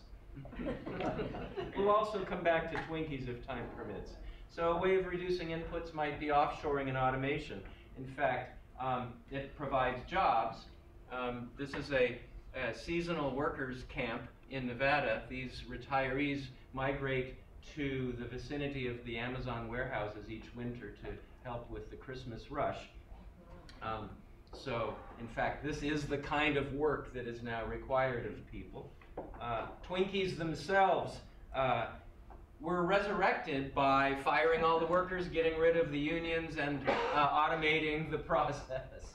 So Hostess had had a relatively backward kind of production technique that involved lots of labor and paid the laborers well. Perhaps that's the future. The World Bank seems to think so. Other ways of reducing inputs would be cutting corners. If you're a golfer, you know that it's really not appropriate to just leave lying your divots. It's important to replace them promptly so that they can be reintegrated with the turf. That memo never made it to the petroleum companies in Louisiana, which dig channels for their pipes for the refineries and then do not fill them in, thus destroying the wetlands, making them more subject to storm surge damage and ultimately degrading what little bit of those wetlands is remaining and might be a buffer for the coastal cities of Louisiana during storm events. And of course, corner cutting involving finding a cheaper and less, and it turns out incompatible source of water with Flint, Michigan's pipes is another example of corner cutting, which seems efficient at the time, but turns out not to be. Who could have predicted that? Corner cutting in the case of the combined cycle power plant in Middletown resulted in a practice that it turns out was pretty common. When you blow down the gas lines prior to commissioning the power plant, you need to use some gas, and well, the pipes are already full of natural gas, so it's very convenient to blow down the pipes with natural gas. The welders never got the memo that the blowdown was occurring, and the plant, which was days from being commissioned, exploded with tremendous loss of life, and has now been rebuilt and is in fact What year was working. that? It was about 6 years ago. All right, well, you could try doing more with the same if you don't think it's appropriate to... That's increasing efficiency because you're reducing the numerator. That's decreasing efficiency if you reduce the numerator. You want to increase the numerator and reduce the denominator, making that ratio get bigger and bigger. There's less electricity used because you killed some of the electricity used. Save that for the end, Charlie. So I hope you're all familiar with the Palco story. I went on about it at great length in my hour-long version of this, but you may know that Charles Hurwitz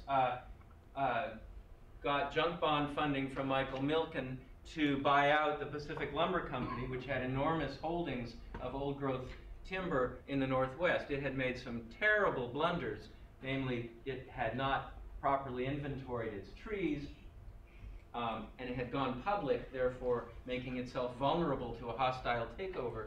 But it did some things right also, which turned out ultimately to be its undoing too. Namely, it paid its workers well, it practiced relatively sustainable forestry practices, being a generations family-owned business that wanted to continue to have this increasingly valuable old-growth timber for into the future, since all of the surrounding lumber companies had eliminated their old-growth holdings previously. Suddenly this timber was extraordinarily valuable. It was undervalued. Hurwitz recognized it, bought out the company, forced the board of directors away, and proceeded immediately to liquidate the holdings being trees, and this was the result. Eventually there was a public outcry that is well documented in a very thick book that I could recommend to you.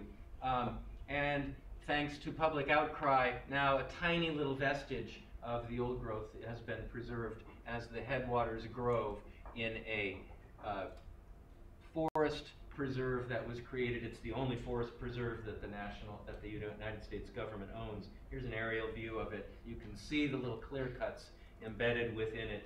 It's really sad, but of course it's just part of a trend of eliminating old growth forests throughout the continent and actually throughout the world. We could pause here, and I would, in an hour-long version of the talk, to discuss that too, but instead let's move on to increases in outputs. So you can just make everything go a little faster, right? In fact, we have something called worker productivity, which is touted as a great measure of how much better workers are. I like that the word worker is in this. Workers become more productive usually by being eliminated, right? If you make the denominator smaller, then worker productivity goes up, meaning you're not requiring as many workers any longer to do it. And if for some reason productivity fails to grow the way you expected, this headline, so it looks like it's blaming workers to me, right? This headline was published, again, by the Wall Street Journal, in a quarter when worker productivity went up, but it had been forecast to go up by more, and that was regarded as slipping. It's just unbelievable to me, the stuff that goes on out there. Pardon? It's because pot was legalized. Well, that may be what's necessary to keep the last workers able to sanely continue to work. So I just thought I showed a couple of clips to the students and to the audience. Whoops, where did it go? Play, please. There we are. Section 5, leave it alone.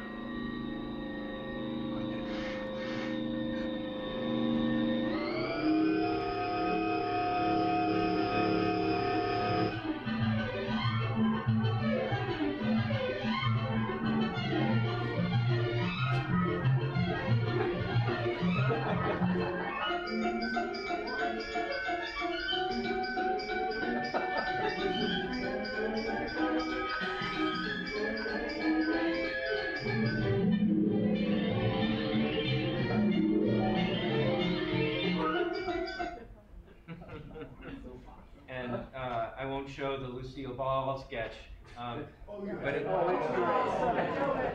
I get 2 extra minutes? Okay, but then you get my rant about Lucille Ball. All right, girls, now this is your last chance. If one piece of candy gets past you and into the packing room unwrapped, you're fired. Yes, ma'am. Hello!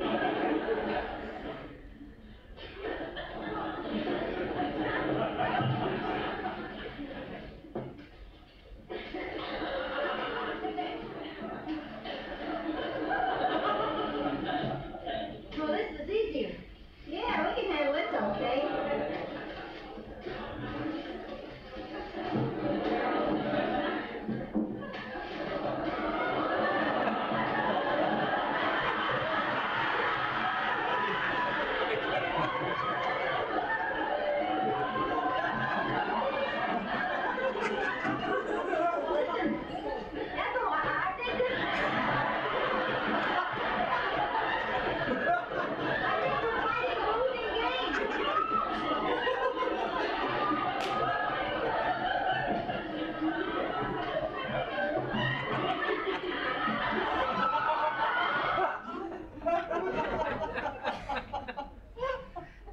Now, I hate to ruin the fun, but in the few short years between Modern Times and Lucille Ball, job switching did not send the message. Of course, it was comedy above all, but Modern Times was a radical leftist production.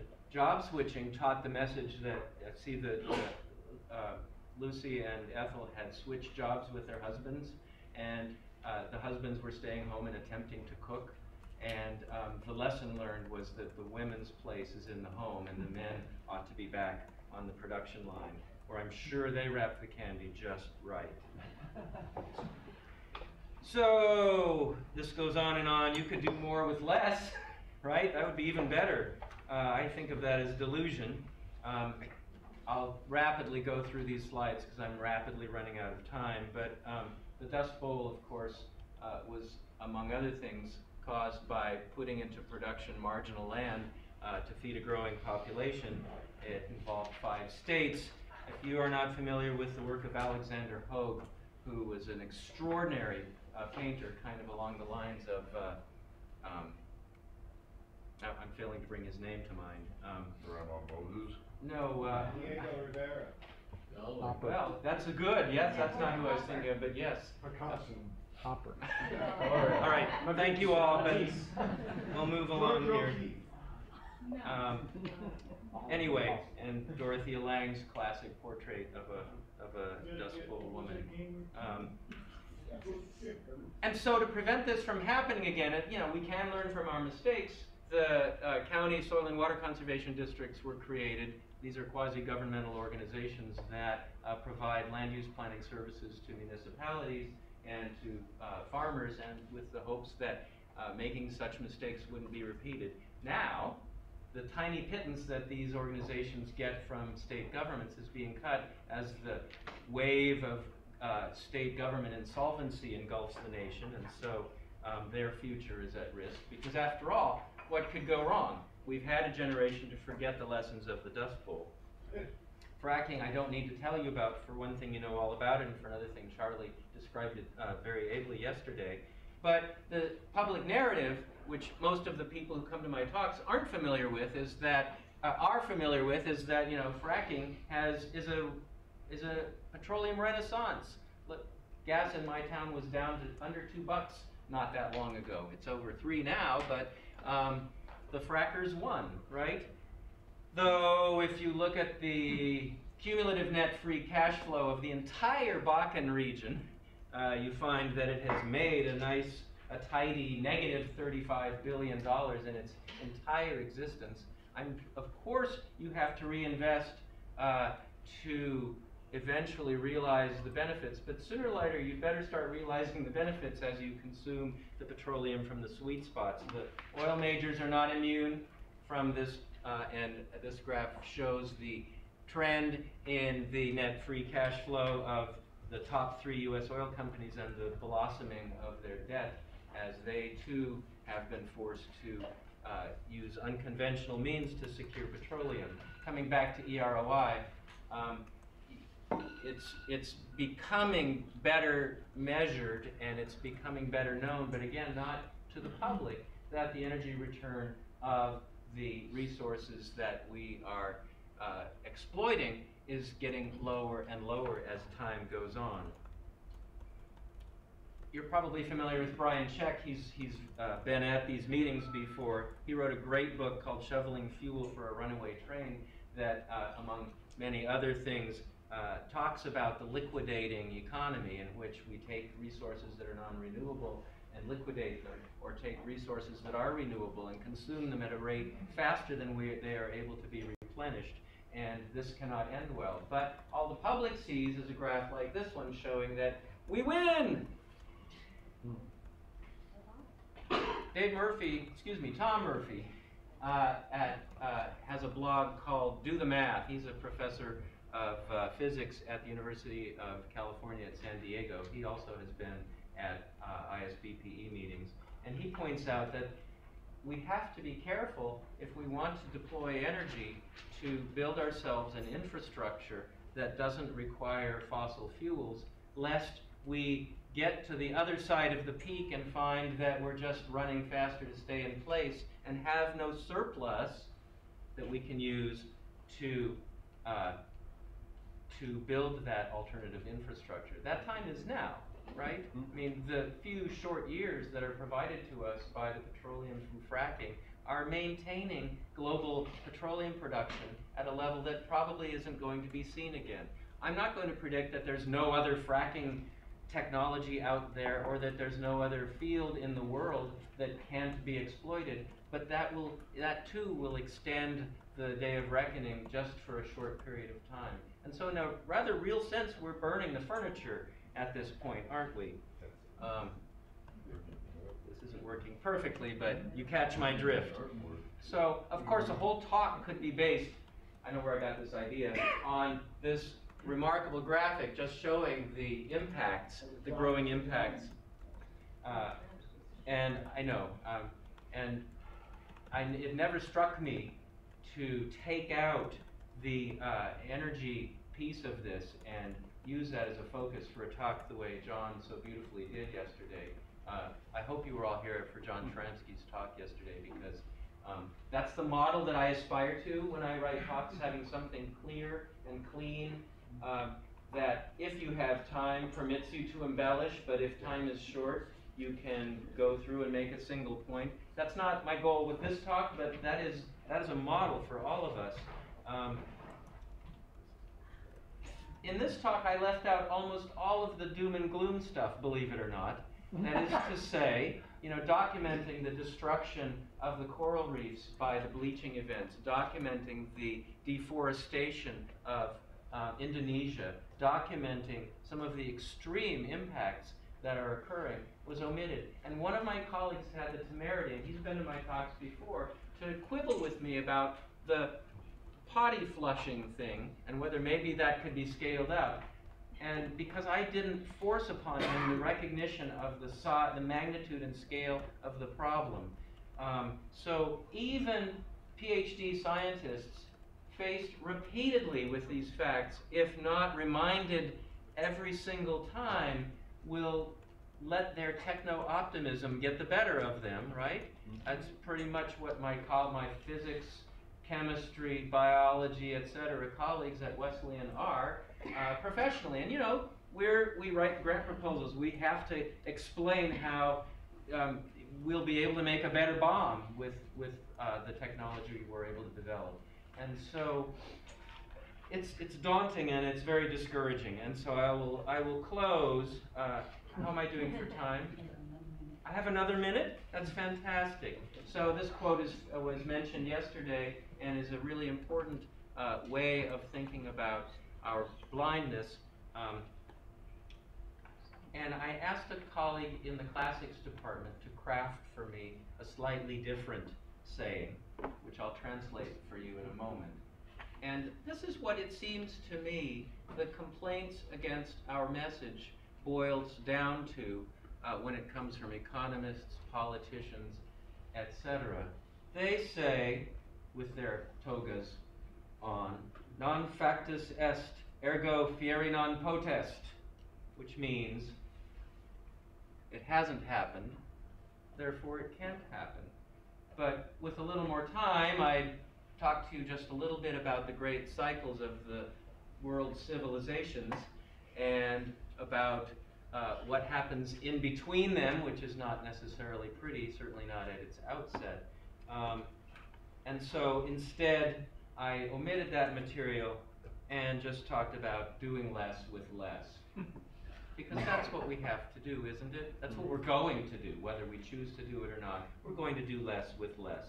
And as we think about survival, we need to move, as we acquire more knowledge, from thinking about risk to benefit ratios to, as Dmitry Orlov points out in this really interesting, provocative, and difficult book, thinking about harm to benefit ratios, right? If we increasingly know that harm, whether it accrues to an individual or not, is going to be done by some activity, then that ratio is important for us to attempt to assess, and the activity should not be permitted. And sorry, this means regulation, doesn't it? If it will not benefit someone. And then, of course, I can go on, which I won't, making the point that, in fact, the externalization that most of the world's biggest industries undertake to make themselves profitable, if internalized, would render them unprofitable. That harm makes them basically a blight upon the planet, although a very large-scale and powerful one. So I'll leave an image of Low Tech Magazine up here. If you aren't familiar with it, there's all kinds of terrific articles on this blog. Maybe I should just go on ahead to this last slide. Nicholas Fox, who ran a little bookstore in Maine, was a self-styled Luddite who wrote a book about the Ludd movement and who wrote this article for the Washington Post some years back. It wasn't entirely successful. It was attacked, in fact. But she simply pointed out that efficiency isn't always what it appears to be. Thank you. Sorry I ran over.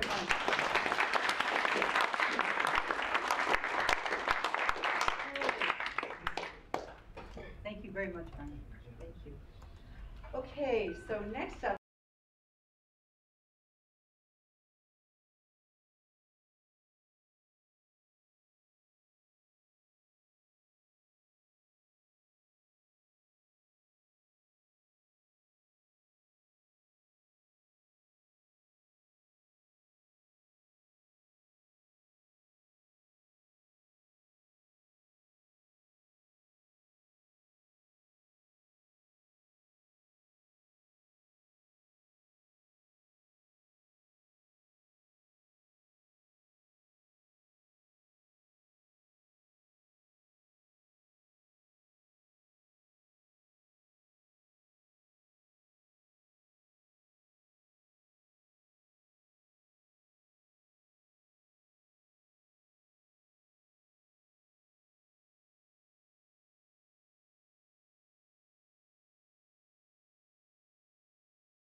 Fall of 1969. And as a freshman in college, I took a course in economics. And it was the worst course I could possibly imagine. And at the end of it, I swore to myself I would never take another course in economics. It was a course in microeconomics that I now teach. Right? So I then, to reward myself for managing to get through it, loaded myself and my buddies in a van and headed south through Salvador's area, through Sonora and through Sinaloa, and to go surfing in Mazatlan. And I came back to find out that my draft lottery number was 20. Head for Canada. No, it's too cold. I was ready to head back. I had a place all picked out in Mexico to go. But I was faced with the dilemma that I got the last year of student deferments, but I had to have 15 credits. And so my choice really came down to another economics course or Vietnam. At which point I thought, this is what they mean by opportunity cost. And San Diego State had 38,000 students. This would be a tiny class there. But there was so much overload, they brought in an adjunct from the local community college. And I went from the worst class I ever had to the best teacher I've ever had in my entire life, from kindergarten through graduate school. His name was Will Cummings. And on the masthead of his syllabus was this quote from Mikhail Gibran. The teacher who is wise does not bid you to enter the house of his wisdom, but rather lead you to the threshold of your own mind. And I have spent an entire career as a teacher trying to emulate Will and trying to avoid that microeconomics class. Like Marcy was saying, the completely unengaged teacher. Did anybody ever have a teacher who you knew was bored with the subject matter and resentful for having to teach? Yes. Yeah. Those are the worst. So my big question becomes, what does sustainability mean? I know I founded a sustainability major, but it's like one of the most vaguely defined things that I can imagine. Like, sustaining what? And as an economist, I think we can either sustain the process of capital accumulation, make money, invest it, grow bigger, make more money, exploit more labor, remove labor with machines, make more money, put it into financial assets. We can sustain that sometimes, not always. They call those periods where you can't, recessions and depressions or long-term stagnation. But the problem is the system in overshoot can't grow its way into sustainability. So economic sustainability means grow. Environmental sustainability first means degrow, which means getting smaller, and then a steady state economy, which means staying small. So to me, the two things are pretty incompatible.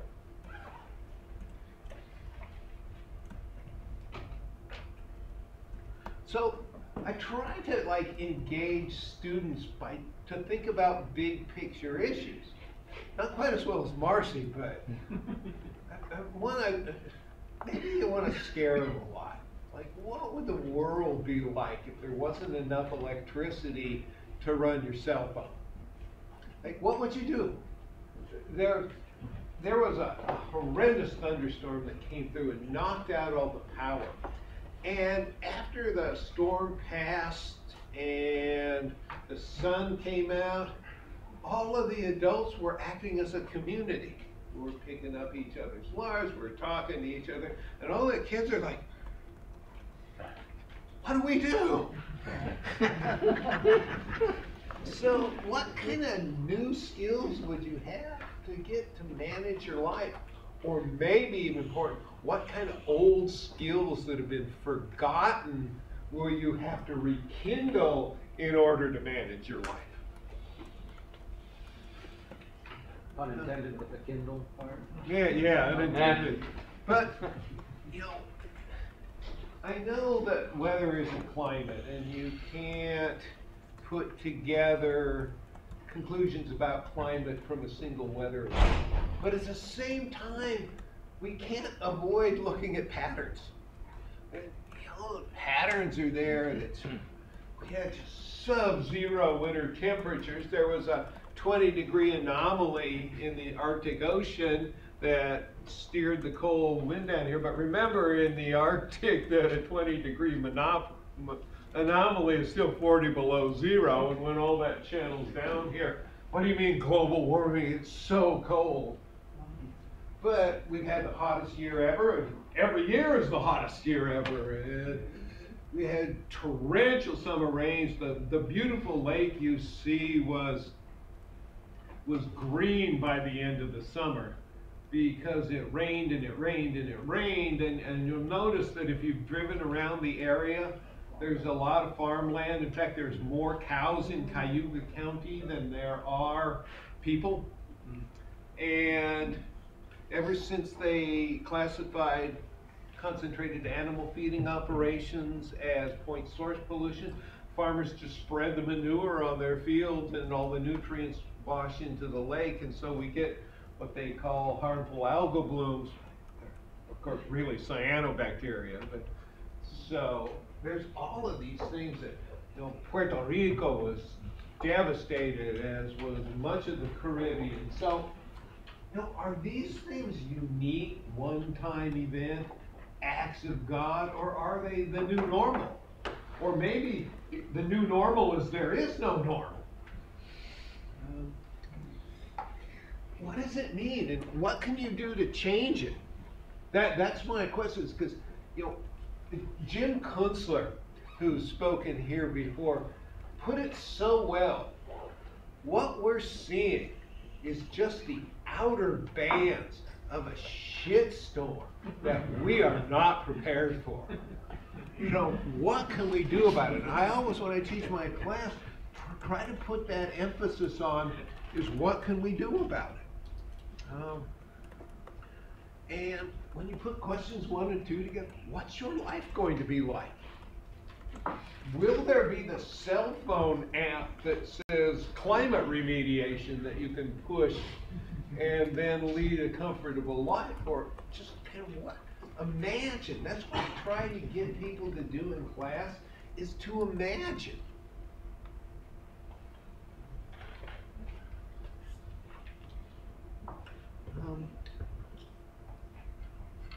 Wells is a liberal arts college. One of my favorite parts of teaching history of economic thought is my section on Malthus. And the reason I like it is I begin with a Shelley sonnet. People know that Malthus wrote his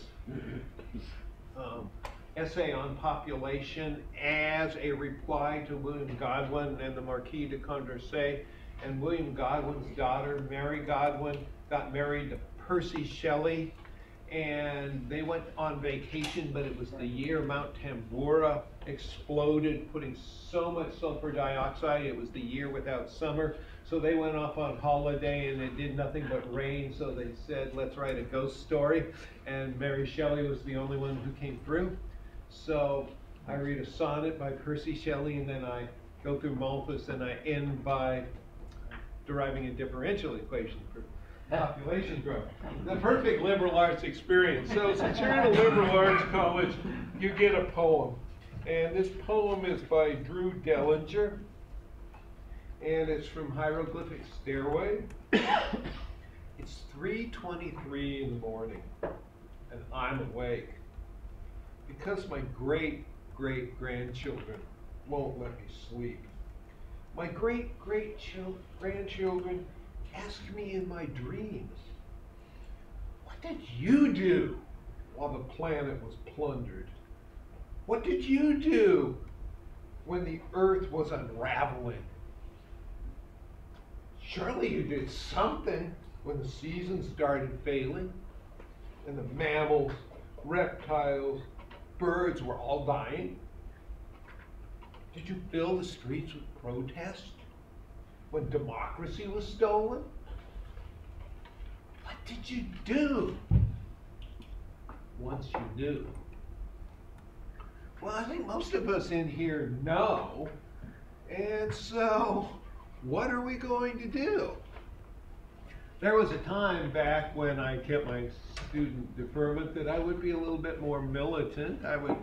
When we found out that the Naval Electronics Laboratory was producing plastic fragmentation grenades that wouldn't show up in an X-ray machine, and then we're shipping them to Camp Pendleton and then to Vietnam, there was a point when I laid down on the freeway to stop the shipments. And there was a time when I occupied the nuclear power plant in Seabrook, New Hampshire. As I've gotten a little older, probably gotten a little less militant, that jail is not such an exciting experience anymore. But what I do try to do is not only to transmit knowledge, beckon people to enter the doors of wisdom, but rather try to find ways to lead people to the threshold of their own mind, to think, how is it going to affect your life? And I once had a student tell me what I was supposed to do, make him get rich. Where I said, I don't care. My job is to get you to think of profound thoughts about things you wouldn't think about at all in my absence. And so here's what I'm doing. And what I would really like to find out is what other people are doing, because I'm not always effective. Marcy had talked about not showing up. Dana back there was the student who would always raise her hand and was one of the 6 people out of 23 who regularly showed up. So I'm not getting to everyone. So here's what I'm doing, and tell me what I might do a little bit differently. Please. So here's what I see. Actually, I put this together. I'm now a 67-year-old academic, but how do I convey a love of complexity in a world where people crave simplicity? And how do I transmit this need for a holistic understanding in an age of specialization? And how do I transmit this abiding love of nature when nature is absolutely frightening to me? I learned that when I was going to graduate school in New Hampshire, and friends visited from New York City, and we were walking along the road, and there was a sound in the woods, and people were fundamentally, what's that? Squirrel? Maybe a raccoon? Give me the South Bronx or Bedford-Stuyvesant at midnight any time, but this is really frightening because nature just isn't flower gardens and ambling through the wood. Nature is hurricanes and tornadoes and drought and wildfire.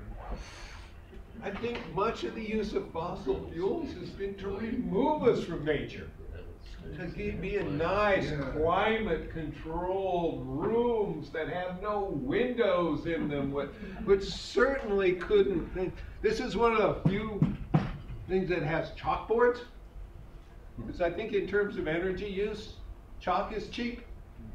I think it's also more effective because instead of having an event, things go up in process. And if everything is already there on the slide, there's no place for the students to add anything. And so, I too am a real believer in low tech, of course, except for public presentations. Jim Kunstler once said, "You people have no idea how boring you are." Nobody wants to read a PowerPoint slide full of bullet points, so I'll get rid of this one as quickly as I can. One of the problems about sustainability is often the problem is just too big to wrap your mind around and to wrap your arms around. And it also entails rethinking and questioning what you've learned that you don't have to question, which you can just accept as part of your birthright as a middle-class person. What do you mean I should turn the lights off when I leave the room? But you know, it's not just personal. It's not just somehow my comfort and convenience is more important than how the Earth's biophysical systems work. And of course I should be able to write, and well, the next generation, they're going to be richer than we are anyway. That's certainly what economists teach us. I have to calculate net present values to show you that. But the also thing is that it's systematic. On the microeconomic level, economics is all about efficiency. Although we don't use these simple, we have Pareto efficiency, where you can't make anybody better off without making anybody else worse off. I have no clue as how anybody would possibly measure that. Or we can have allocative efficiency, where resources flow to the best use. But that can only happen in perfect competition, which is, you know, kind of like Santa Claus and the Easter Bunny and the Tooth Fairy. It's kind of a nice idea, but doesn't exist in the real world. So, but even though microeconomics might be all about efficiency, macroeconomy is all about waste. If we did not have copious amounts of waste, the economy would stagnate to a much greater degree than it is already. I know we're all supposed to have 5 and 6 and 7%, or sometimes financial institutions will demand 40% growth rates, but if you look back to the Civil War, we've grown at less than 2%. Stagnation is the norm. The 60s were the anomaly, but yet that's what we're supposed to assume. So if we produce this stuff, because we get more efficient and because we can throw fossil fuels at production, then we can't sell it, then we stagnate. So I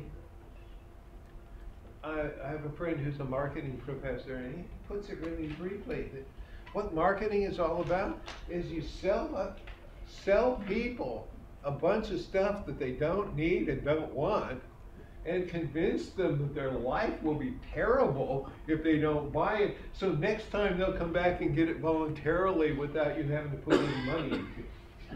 But that's incompatible a system that has to perpetually grow and have to produce more stuff and have to throw it away and get something that's new and improved, that's incompatible with living within our biophysical limits. But yet, as my friend Julie Shore wrote in her book, Born to Buy, that we are bombarded from the time we are walking with images. And you know, there's boy cartoons and there's girl cartoons, and it's now hard, if you have young children and watch cartoons, to tell the difference between the advertisements and the program. And I know one of my daughter's favorite ones, Rainbow Bright, was so sickeningly sweet that you're almost happening that G.I. Joe comes along and sticks her with the bayonet. But the other thing I've learned, and it comes from teaching in a liberal arts college, that logic and evidence don't motivate everyone.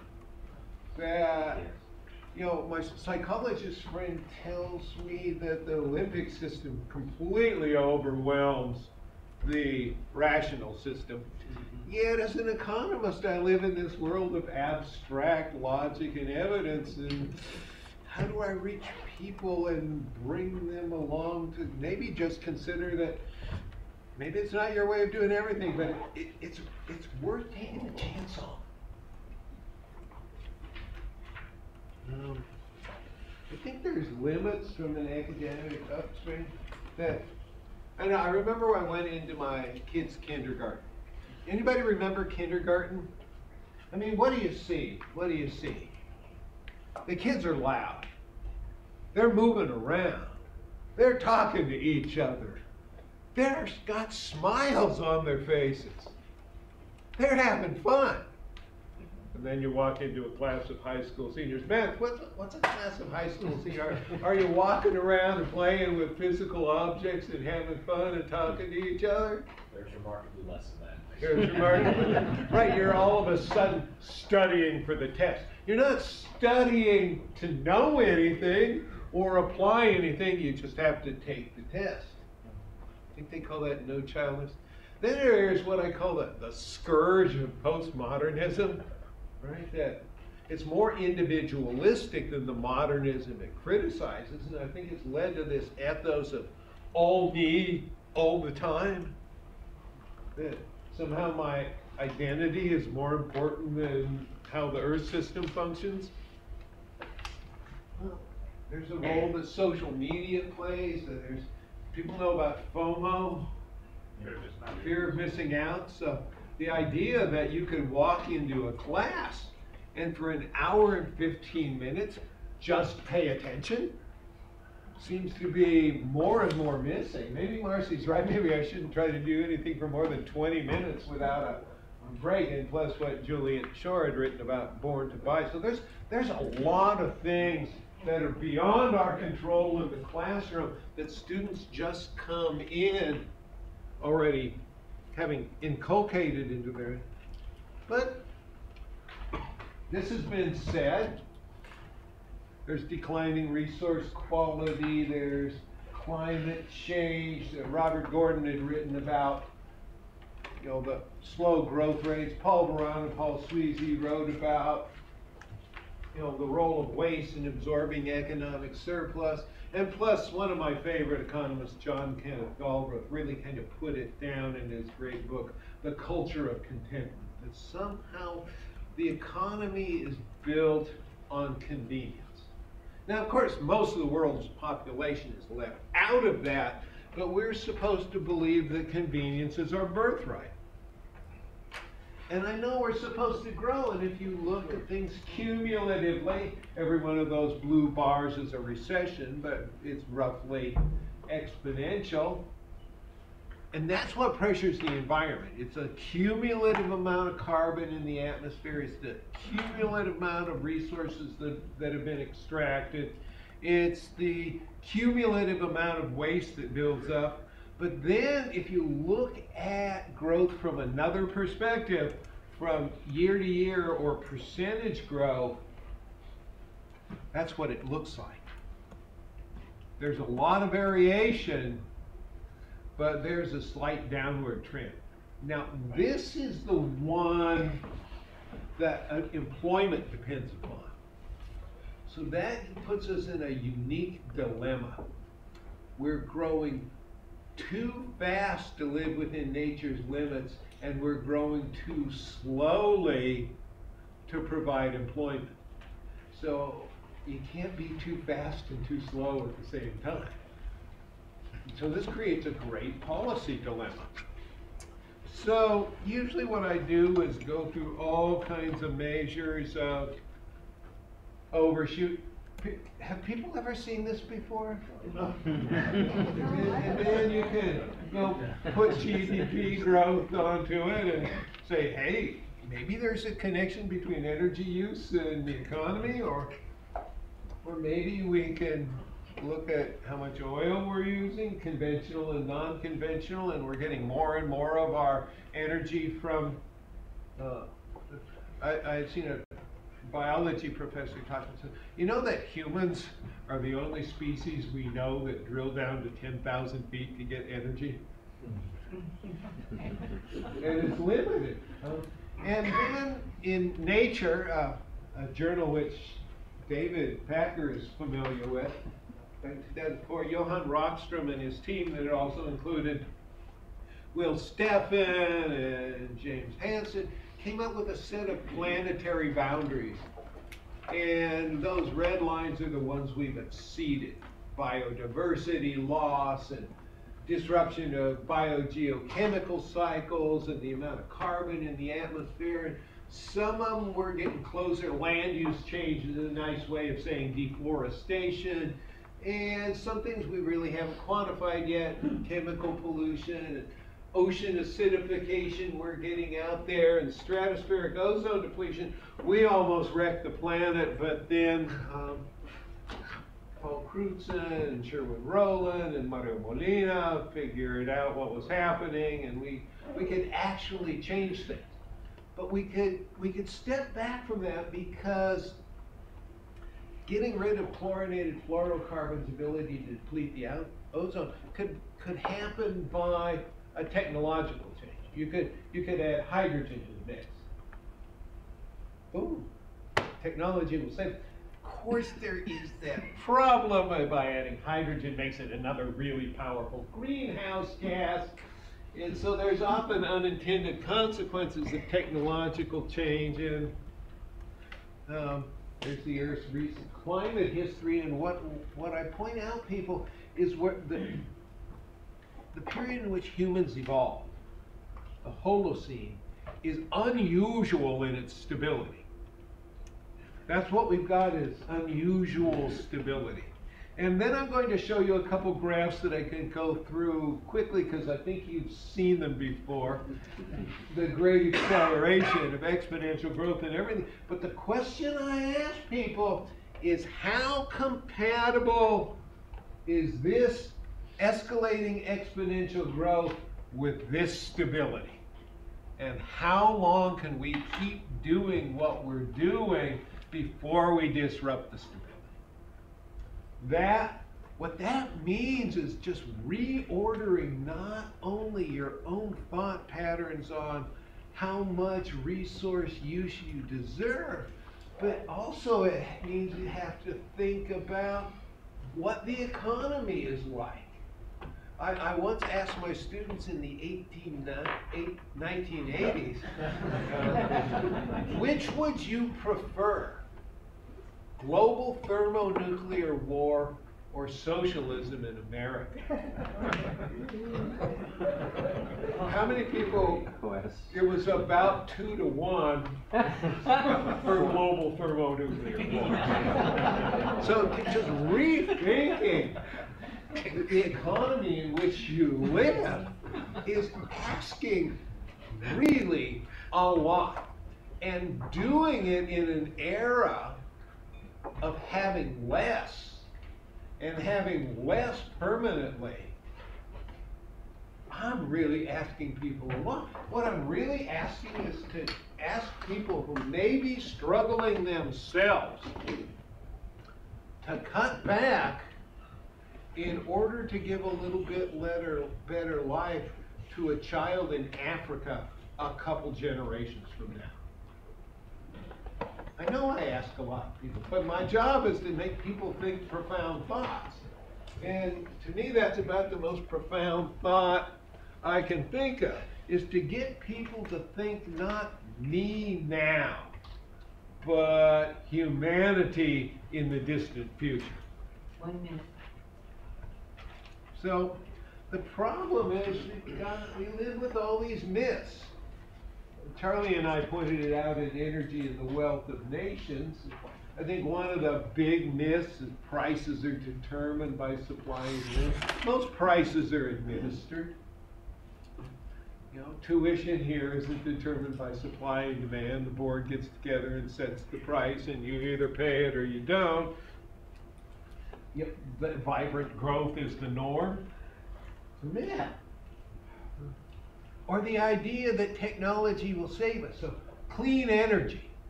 But, you know, as Charlie said, that each one of those wind turbines takes about 300 kilograms of neodymium. And where does that come from? Well, most of it comes from China. So first you mine the ore, then you devastate the agriculture. Oh yeah, and then you gotta remove the ore, basically by using coal.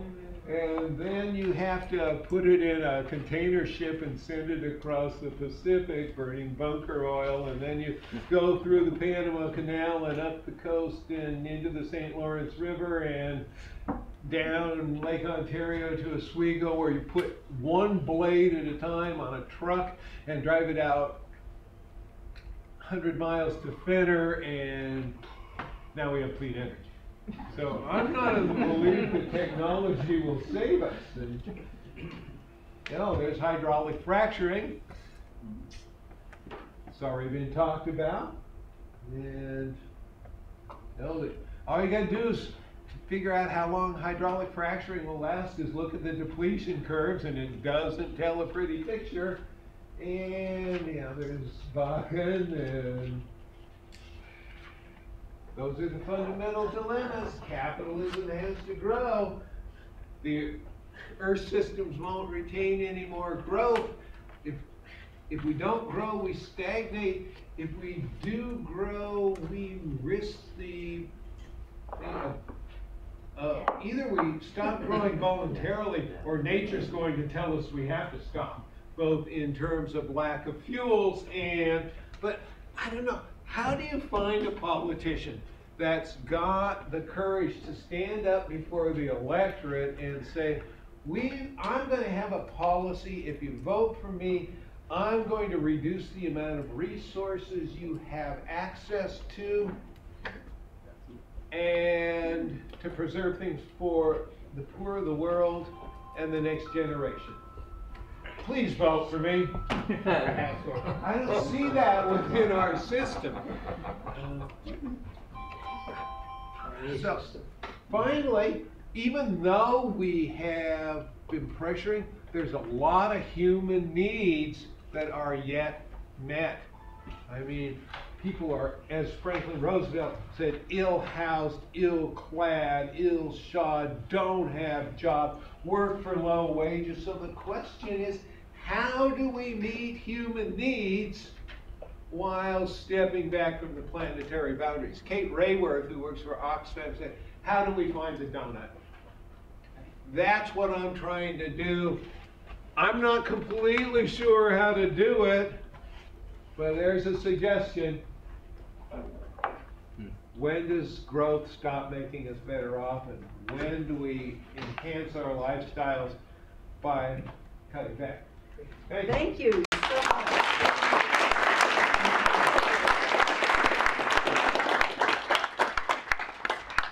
Okay, we have, thank you so much. You're welcome. Great. We have one more very